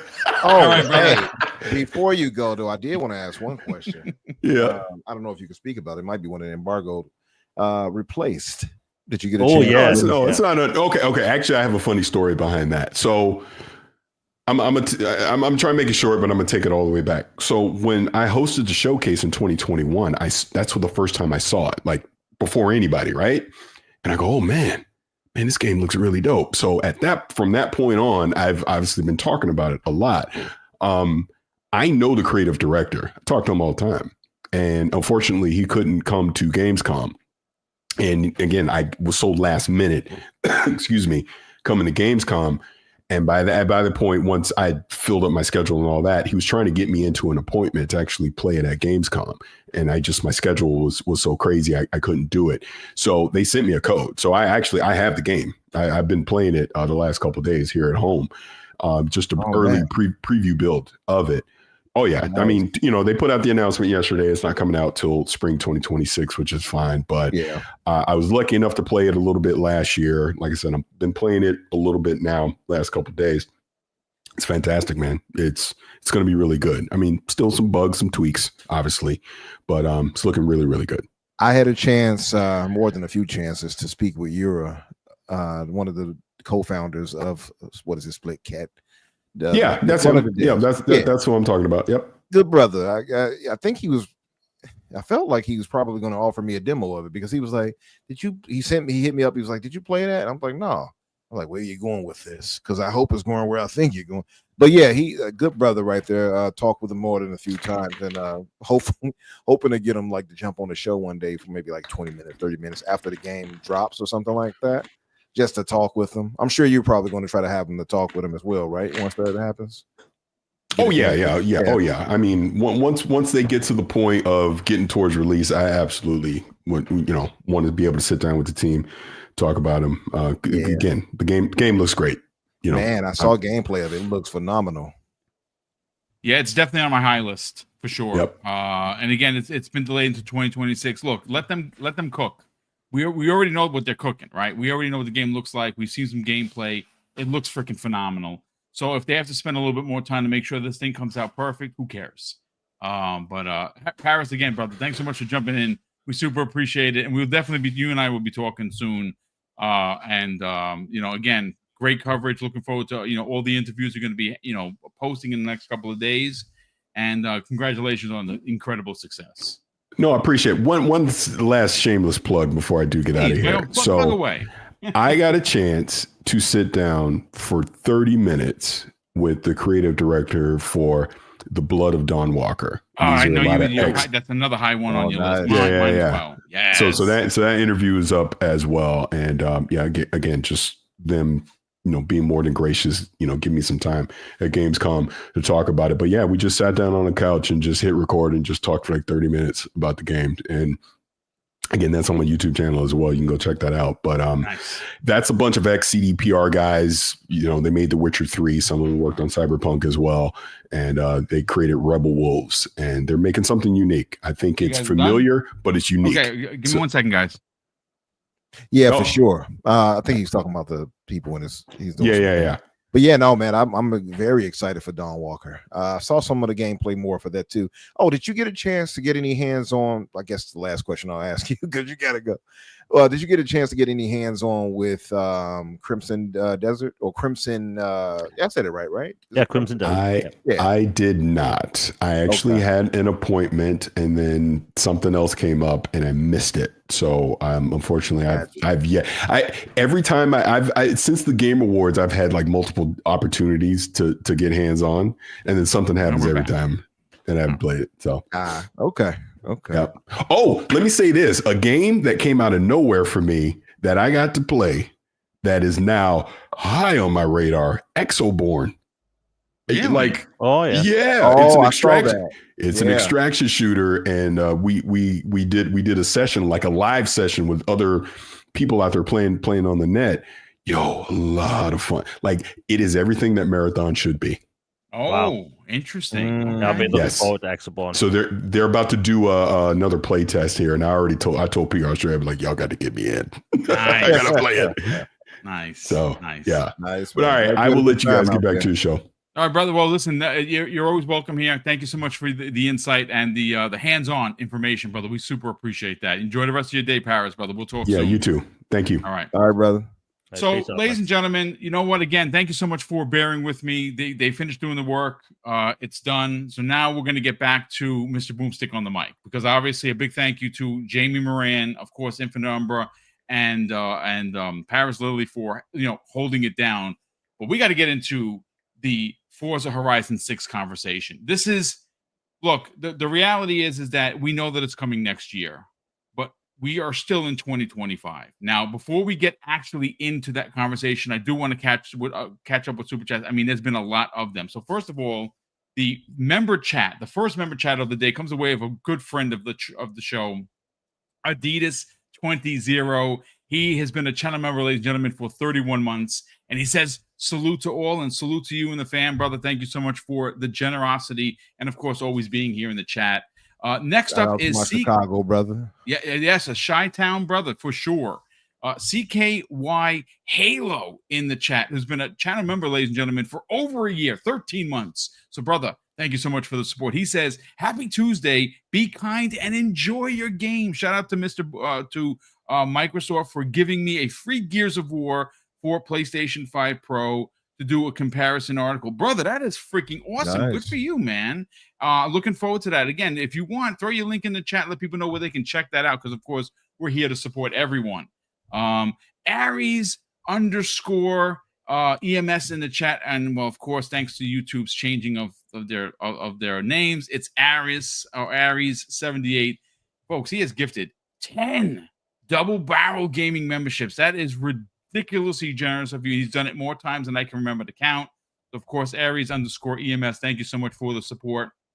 And folks, I did see some people thanking him. If you did get one of the subs, thank him publicly. That would be the right thing to do. Your baby father drops not one but two super chats, and the first one of $10. He says, this Gears release isn't for us. As you mentioned, it's kind of a half-ass release.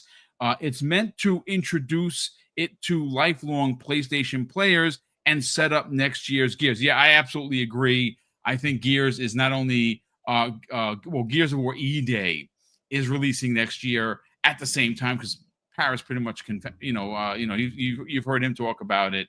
And again, it's happening, folks. Games are releasing on Xbox and on PlayStation and on PC at the same time. You know what? Ultimately, you shouldn't care. Play where you want to play and enjoy the H out of the game. His second $5 super chat, and of course, thank you for the generosity or the additional generosity. He says this: these remasters usually don't touch the AI. Oblivion's NPC enemy is still laughable.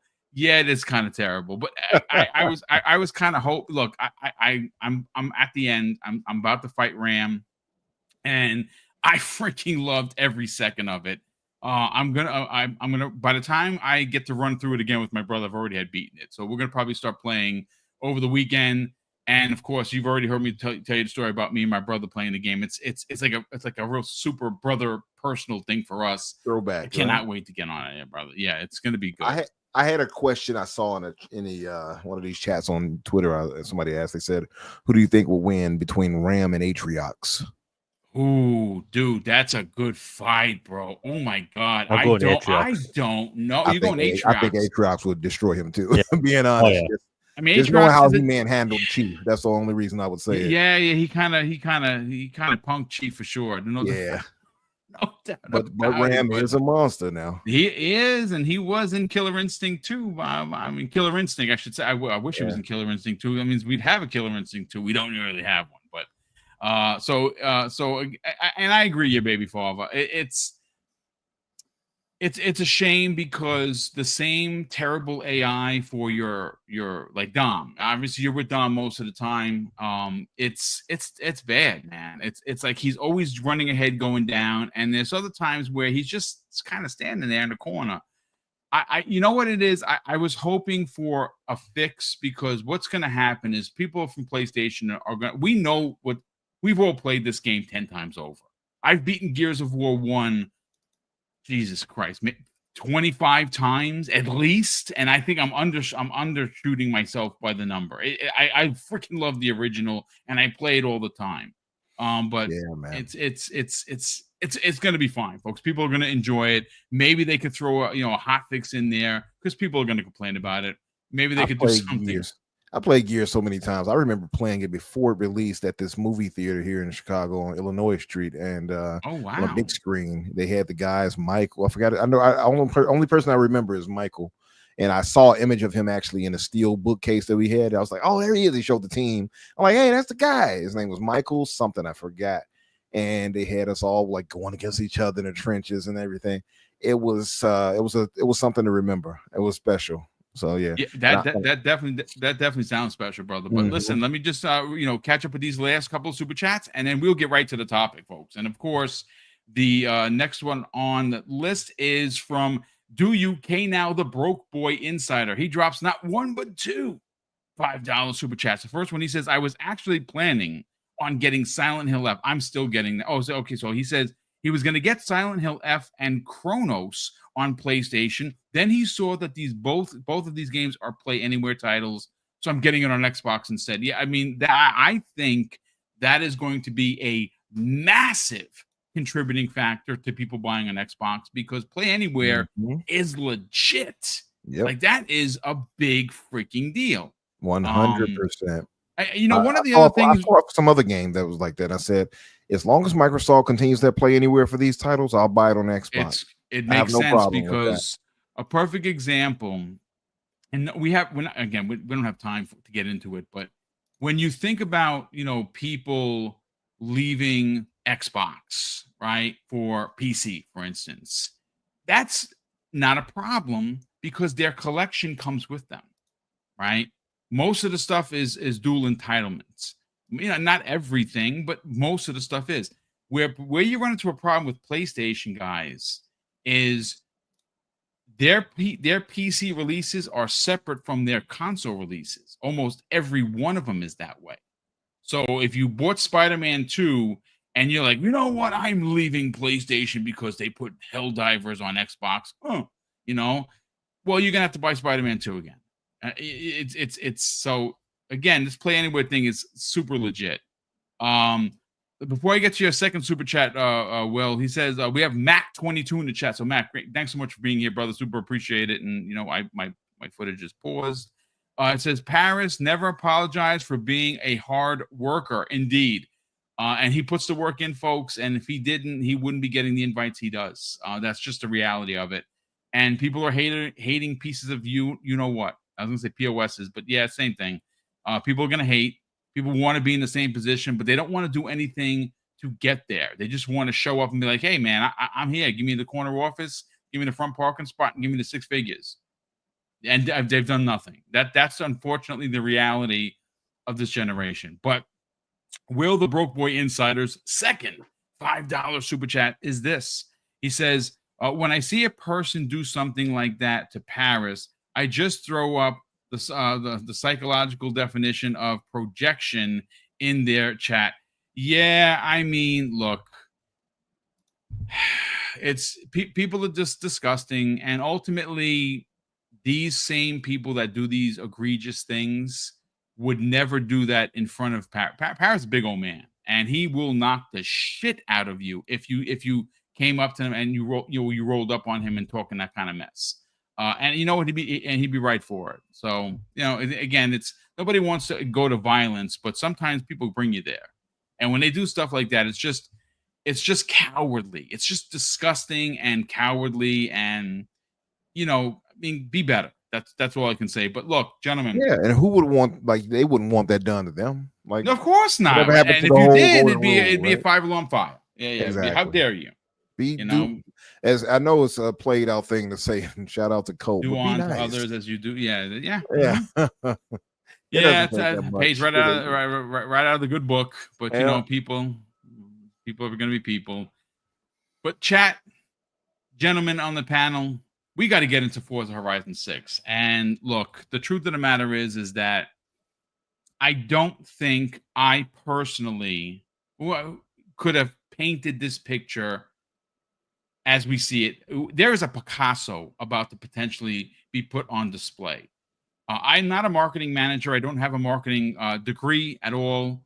And I was one of the many vocal Xbox guys that were like, hey, was Horizon 6? Why wasn't it at the June showcase? I mean, that's kind of the biggest showcase of the year for Xbox. And well, now, folks, Nate the Hate has basically broken the story on the fact that it's all but confirmed that at this year's Tokyo Game Show that is happening in September in Japan, Xbox is not only going to be there in a big way, because we kind of knew it. They already told us they were going to be there, but they are going to be unveiling Forza Horizon 6 in freaking Japan.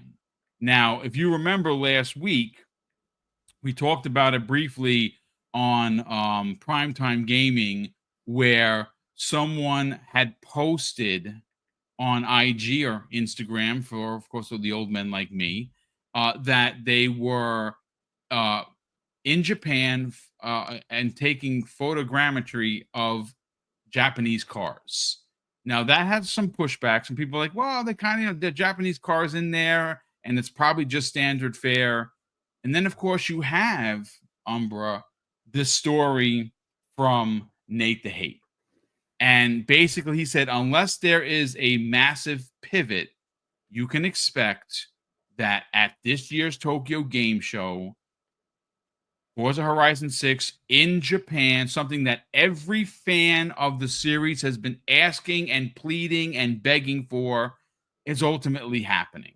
And I think that not only is that so massive of an announcement, but to take the center stage. Look, there's going to be a lot of games shown at the Tokyo Game Show that are going to be for that region of the world. But like Capcom is going to be there in a big way. They're showing all of the Resident Evil stuff. There's a bunch of stuff that they're showing. There's a new Resident Evil game that I think is like a tactics game or something that's happening. They're going to have a lot to show. I'm sure a lot of the big Japanese companies like Square Enix is going to be there in force. But I got to be honest with you, Umbra. If you take center stage at this showcase, and of course, I said this in the green room, I've said it privately, I've said it publicly. You've just heard Paris talk about it. You've just heard both Umbra and Jamie talk about the ROG Ally Xbox, or the ROG Xbox Ally. I always say it backwards. It really did take over the zeitgeist conversation of Gamescom. Now you're talking about bringing a racing game in the region that they're going to be in, making this announcement at the Tokyo Game Show. Look, folks, maybe you don't think that this handheld is up your personal alley, pun intended, but it is not just for America. They are looking to expand Xbox and Play Anywhere in other regions, more specifically in the East. Japan, China, Korea. It's a thing. They're trying to get into those regions. And what will sell is a handheld. What will sell incredibly well, a $500 priced handheld. Like Paris was saying, they pulled back the price. I think he might be onto something.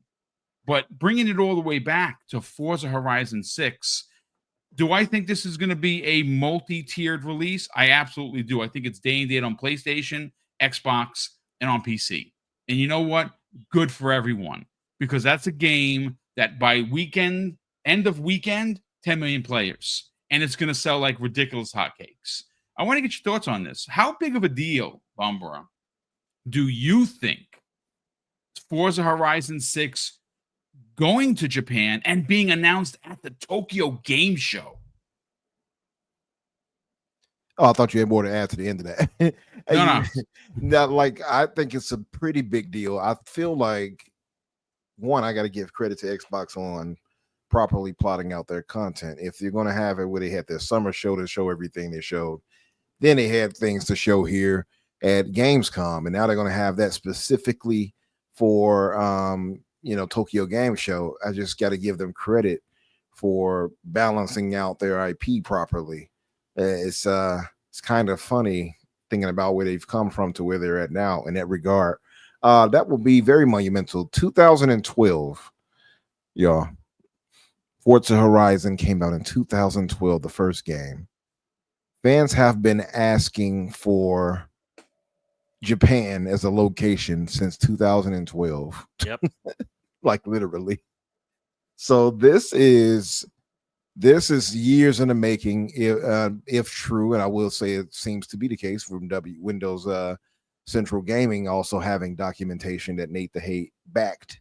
So it was Windows Central, I guess, that spoke on it first, and Nate the Hate had corroborated that. So yeah, I feel like it's a foregone conclusion now. I mean, Nate the Hate has a very good track record. Windows Central tends to have one as well.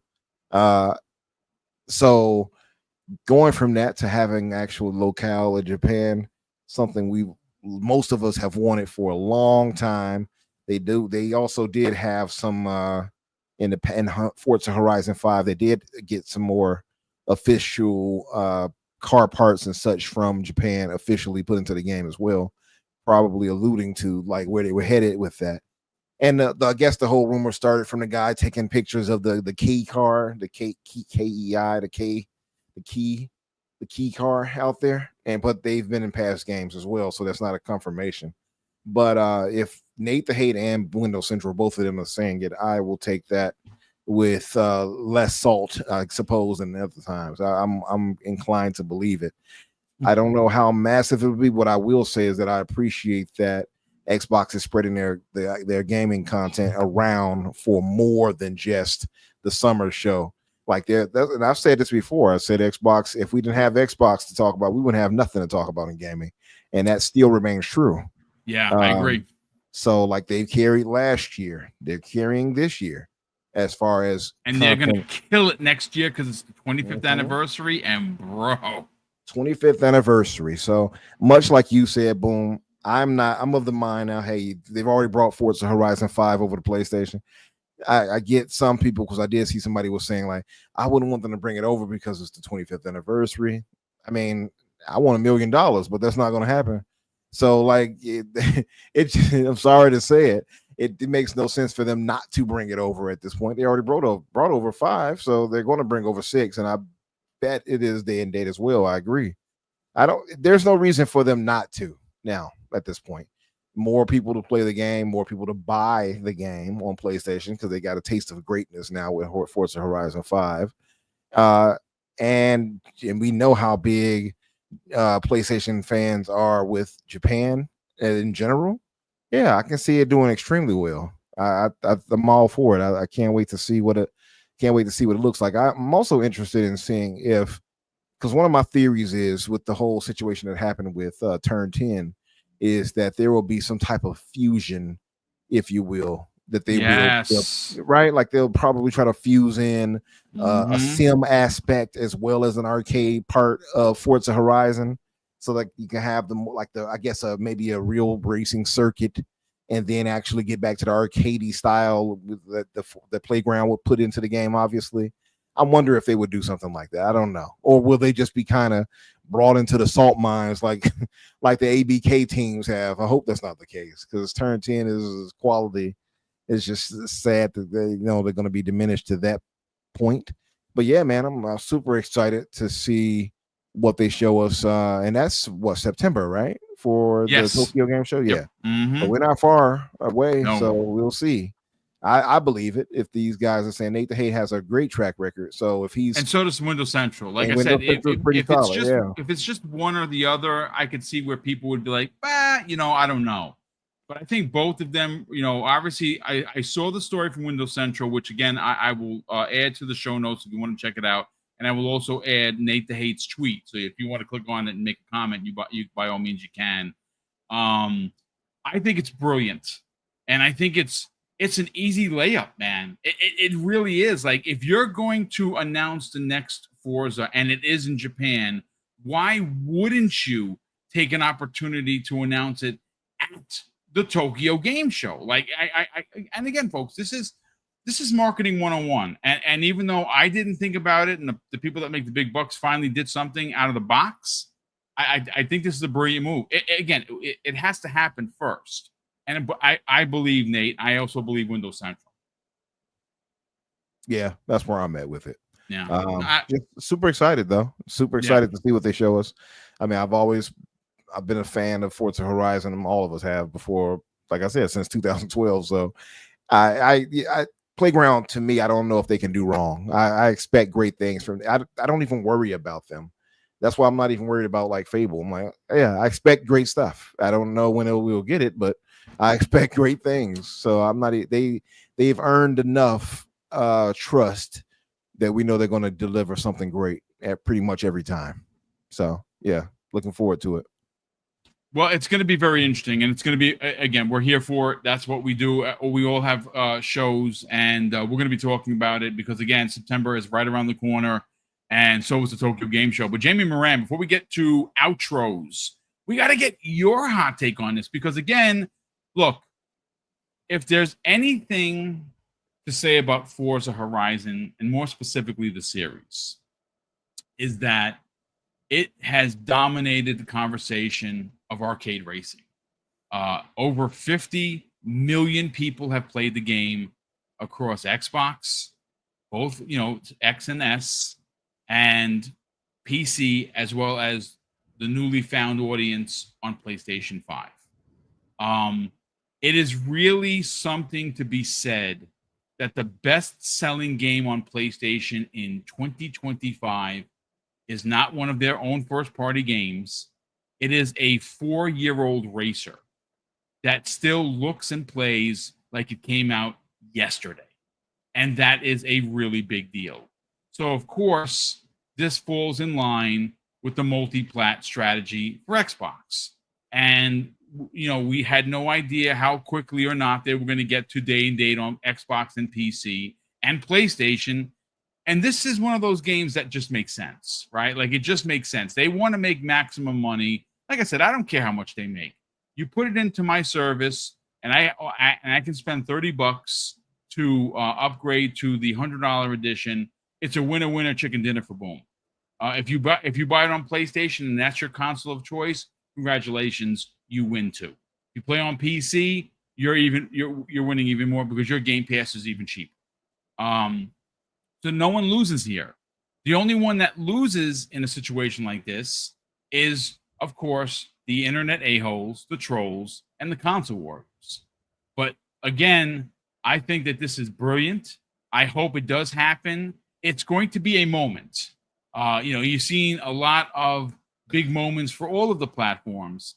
This one would be a really big one on top of us potentially getting Fable next year. Obsidian is winning this year, and more so gamers are winning because they're putting out 3 games. And so far, Avowed, still my game of the year. People are absolutely loving Grounded 2. And did you see the previews? Because I watched all of them for The Outer Worlds 2, and that looks like that's going to be a masterpiece. So that's 3 bangers. Well, then now you move over to Playground Games, and you say, well, wait a second.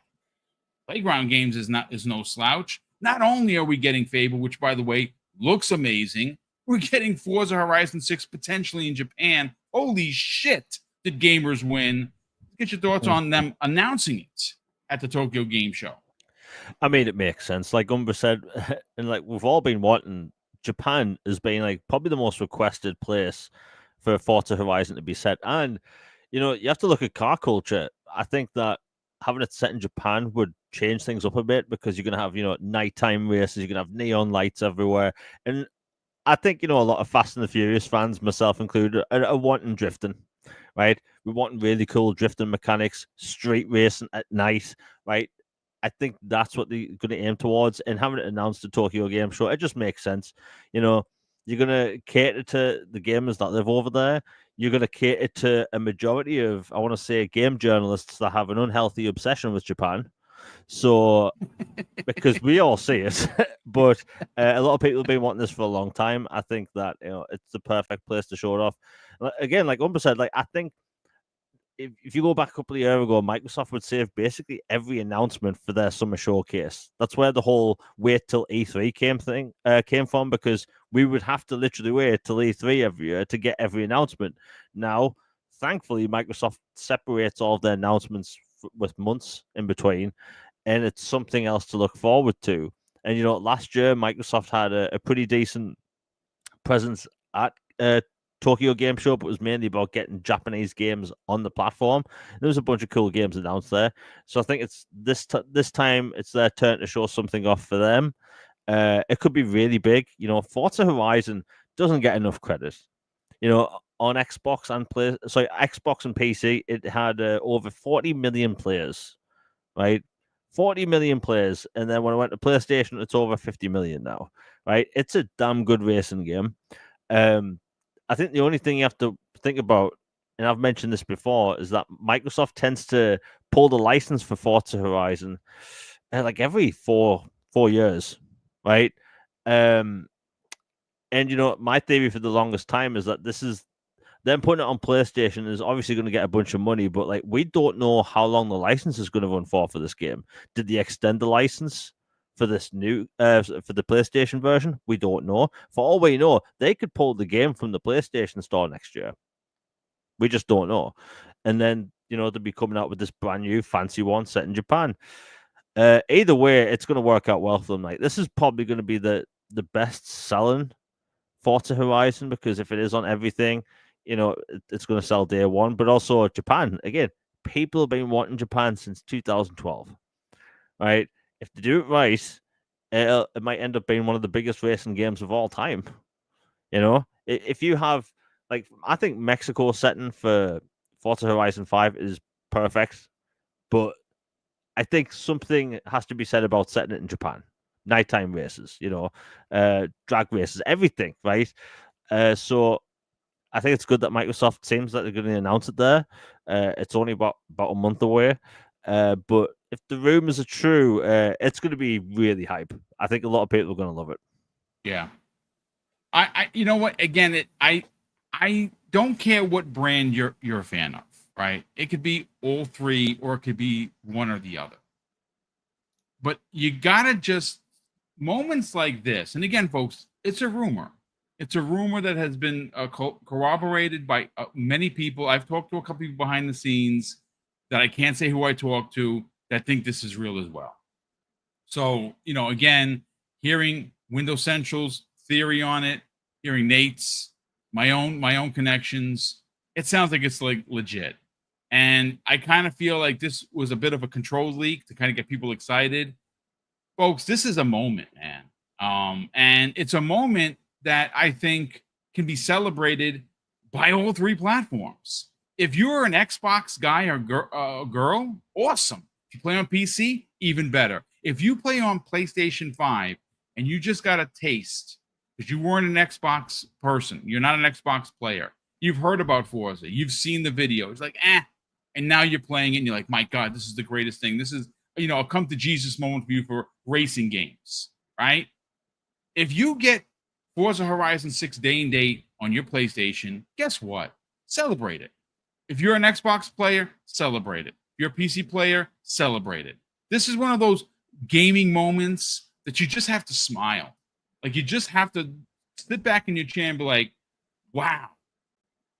Gaming has really advanced in a way where it doesn't matter where you play, but you're enjoying it. And again, folks, it's harder for others. It was difficult for me. I had to accept these changes, and now I'm like, you know what? I had some grief. I had some, some swearing. I had some, concerns, and now I'm like, yeah, whatever, because that's just the way the world works. But this is a moment, and again, if it does happen like it's being set up to happen, my God, it is such a W for gamers, but it's a W for Playground, because again, they don't miss, folks. They just don't. And if they can have a banger year where not only do they bookend the year, starting with Fable, because I think Fable's first, at least the first half, maybe first quarter. Again, that's just my thought and theory. And then on the back end of the year, October, November, you get a New Horizon in Japan. Holy cow. Talk about bookending the year. And it's a year, ladies and gentlemen, that's going to come where you're celebrating the 25th anniversary of the platform, the 25th anniversary of Chief and Halo Combat Evolved, the 20th anniversary of Gears of War. I mean, my God, 2026 is going to be a banger year for Xbox and everyone that plays there. But look, ladies and gentlemen, I do got another super chat here. I'm going to get to that, and we will get. Yeah, I'm going to have to talk about this probably on Friday's show. Zach Riley has been a channel member for 10 months. Some people are cheering this. I am giving it the finger. I don't like it. But then again, I'm also running around in a map with Beavis and Butthead, and I don't care. Call of Duty just posted a major change. I just saw. To Black Ops 7. Your skins from 6 will not carry over into 7. They will be usable in Warzone, though. 7's bundles will fit Black Ops style. And again, there's 50% of the crowd saying, yay, Call of Duty is back, no more stupid skins. And people like me who don't take this shit seriously because it's a video game, and if I killed 92 people, I'd be executed, which I did the other night, which, by the way, I had, 92 kills, 54 deaths. So I had a high kill-death ratio, and I was on freaking fire. And guess what? This one I didn't record. I was so mad at myself. I was playing after midnight, and I just was possessed. It was amazing. But look, we're going to get into that story. I don't like it because the carry forward program that they have always used brings your skins that you paid for. I bought a lot of skins, so I'd like to use them. I don't play Warzone, so it means nothing to me. But if you read why they're doing it, I don't like it. Yeah, it makes sense because it doesn't fit the Black Ops model. But does Beavis and Butthead fit the Black Ops model for 6? I don't think so. So I think it's kind of a cop-out, but I think it might be in response to what has happened with Battlefield, even though I think the Battlefield skins are garbage. Yeah. Can I speak on this for please? A second? Go ahead, brother. So, like, I always talk about how I don't play multiplayer anymore, just in general, but I do play Warzone with one of my friends every week, right? And I absolutely adore Warzone. So, like, for me, like, I almost had a panic attack when I read that because when it mentioned the guns, like, there's Black Ops 6 specific guns that I rely on, right? Like, I don't stand a chance without them. But thankfully, all that stuff will happen at work in Warzone, so it won't really affect me. But I think it's absolute BS, man, right? Because there's a lot of people that have bought skins, and after the whole battle, like, look, I'm probably the most unbiased person on the planet when it comes to this topic because I've loved Battlefield in the past, and I've loved Call of Duty. I think the overglazing of Battlefield is going to be its downfall. I agree. Like, think about it like this. Call of Duty comes out every single year. They support it with skins. It gets new content. Warzone gets updated all the time. Great stuff. Whether people like the skins or not, it doesn't matter. It gets a lot of support. Battlefield, this is going to be a Battlefield game for 3 years, and you're telling me that they're not going to support it with any kind of, I don't know, themed skin? I think that is absolute BS because this game is going to, like I said, need support for 3 years.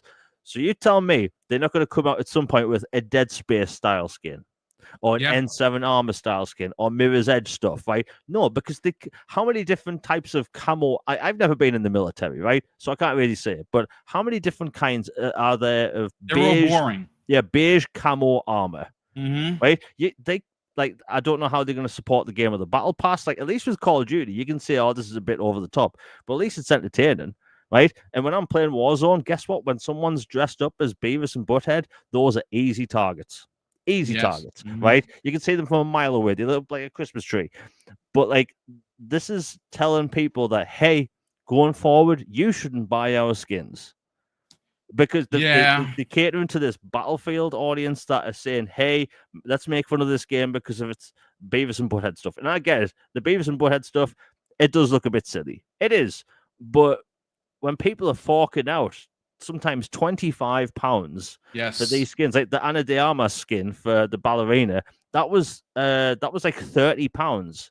Jesus. So you tell me someone that bought that a month and a half ago, they can't use it in Black Ops 7 this year? People are going to be absolutely livid because when this hits, I got smoke for them, brother. I'm gonna lay it down. Pause on Friday's show because I think that's horseshit. Yeah, they cater to an audience that won't end up playing the game anyway. And we all know Call of Duty is going to be the best-selling game of the year anyway, right? People can whine about skins if they want, but we'll revisit this topic maybe a year from now to see where Battlefield's at. But I bet at some point in the next year, their player base will drop off to a standstill. Next to no one will be playing it. And if we look at the skins, if they haven't touched any different franchises, like I said, Dead Space or Mass Effect, what are they selling people? Right? We don't buy map packs anymore. These games are supported with skins and battle pass content, but it's silly. I think it's a dumb thing they've done. I just listen. I have a lot to say, but we're already at 2 hours. We got to get everyone out of here. Big thank you to everybody that tuned in. Again, apologies for the work that was being done, but the work is the work, and it's just been so busy for me and Mrs. Boom the last couple of weeks that we're still happy to be here to do the shows. But let's get everyone out of here. So we'll start first with Infinite Umber. Umber, I know you worked at midnight. I know you're exhausted, and by all means, sell the brand of The Fix. Thursday evenings, 8 p.m. Eastern Standard Time, with yourself and of course Daniel J. I'm a hater of Nintendo McG because. He, again, I don't want to get into what he says, but it's egregious. And I know he's talking to me because I love Nintendo. And no, I'm not offended. I love Daniel. He's a good dude. Brother, sell the brand. Where can people tune in to check out that show each and every week? And of course, not only subscribe to help you grow the channel of The Fix, but more importantly, follow you guys on social media. Yes, sir. Boom Gaming. Good show, guys. Thanks, Paris, for jumping in. Thank you, chat, too, for holding us down. Yeah, as far as following me, of course, Infinite Umber or Umber Infinite, you'll find me either way. It's on social media. Thursdays at 8 o'clock for The Fix. We'll have a good show coming this week as well. We're approaching 100 episodes. I calculated, it looks like the 100th episode would be in September. I think the first week. I'll be there. First week of it. Also, want to throw out there too. I'm a good brother Crusader who often has all these real in depth like articles that Jazz often shares and stuff like that in Windows Central. He will be joining us as a permanent member on the Fix. That's freaking awesome, dude! Yeah. Congratulations to Crusader. That's nice. Crusader Seth, right? Mm-hmm. Nice. Crusader. I forgot what is his last. He got like these weird numbers on it. It's 7 or something like that. Yeah. So I think it's Seth. It's meant to be. I think anyway. Yeah, big. A big Mass Effect fan. He has I think what's his Garrus, I think is his avatar. Yep. Or usually he does. So he'll be joining us as a full permanent member. I don't know if he'll be available this week though. Just from life and work, but he will be a permanent member. I'm probably going to have him jump in and officially announce it once I get all the info. I mean, all the stuff over from Sean LeBrie, and start like having like the fresh, if you will, rebranding, if you will, for the Fix in a way. Sometimes you gotta shed the old skin, like the snakes. Absolutely, like a snake. But yeah, man, a good show. Definitely going to get me some sleep. I am tired now, but had a good time here with you fellas. Well, brother, thank you so much for joining us, as you always do. And again, looking forward to not only showing up on your 100th episode, but congratulating you, because that is a feat in itself. So again, props to you and Daniel for putting out the great content each and every Thursday. Jamie Moran, a show today, 6 p.m. Eastern Standard Time, called All Things Xbox. And so far, folks, he has a dozen different topics. And you know what? I would imagine that you can say the baker's dozen, because the Call of Duty conversation is definitely happening, because Jamie Moran, who is normally mild-mannered, is pissed AF. So Jamie, sell the brand. Where can people tune in and listen to you and Logan Meyer as you break down all of the Xbox news and do it in a way where it's non-toxic? Yeah, thanks, Boom. It's always a pleasure. All Things Xbox podcast is on tonight at 6 p.m. Eastern on the Elusive Gamer YouTube channel. We have around 12 topics at the minute, and we tend to go for around 2 hours. It should be a really fun show. Obviously, I'm going to pop off about the whole Call of Duty thing. I actually have a lot to talk about this week. Surprise, surprise, about Mass Effect and Splinter Cell, because there's always something for me to complain about. But it should be a fun time over there. Obviously, going to be talking about Forza as well. A bunch of games that would at Gamescom. We're going to be talking about that as well. But again, that's at 6 p.m. Eastern on the Elusive Gamer YouTube channel. It's going to be fun. And I also do Twitter, which is Jamie Moran UK. It's exclusively gaming and jokes. Nice, brother. Well, thank you so much. Looking forward to tonight's show. And of course, Umbra on Thursday. Ladies and gentlemen, that's going to do it for us. A big thank you to all of these super chats, donated and gifted memberships, as well as the current memberships that continue to power the show financially behind the scenes. Mrs. Boom and I are always going to be grateful for it. Again, we expect nothing, and we are very appreciative of everything that the community does for us here at Double Barrel Gaming. And we hope that you feel the same with the 5-day-a-week content. And again, obviously, this week's only 4 because yesterday was a cluster F, but normally 5 days a week, Monday to Friday. And of course, there'll be a show Wednesday evening, primetime gaming.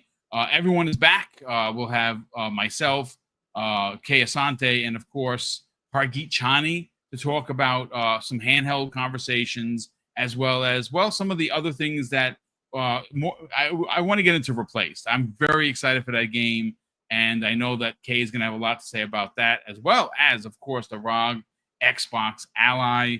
And once again, folks, thank you so much. Before you get on out the door, hit the like button, share this on the socials, let people know about Double Barrel Gaming. And of course, I'm going to close out the show with something that's incredibly important to me. Hopefully one day, ladies and gentlemen, it'll be important to you. And that's something that my dad taught us when we were kids. And would say, Craig, treat others how you want to be treated. And also, it doesn't cost anything to be nice. You live by those rules, son. I can guarantee you, you're going to have an awesome day. So take care, everyone. And we'll see you next week on the newest episode of the Xbox Factor Podcast.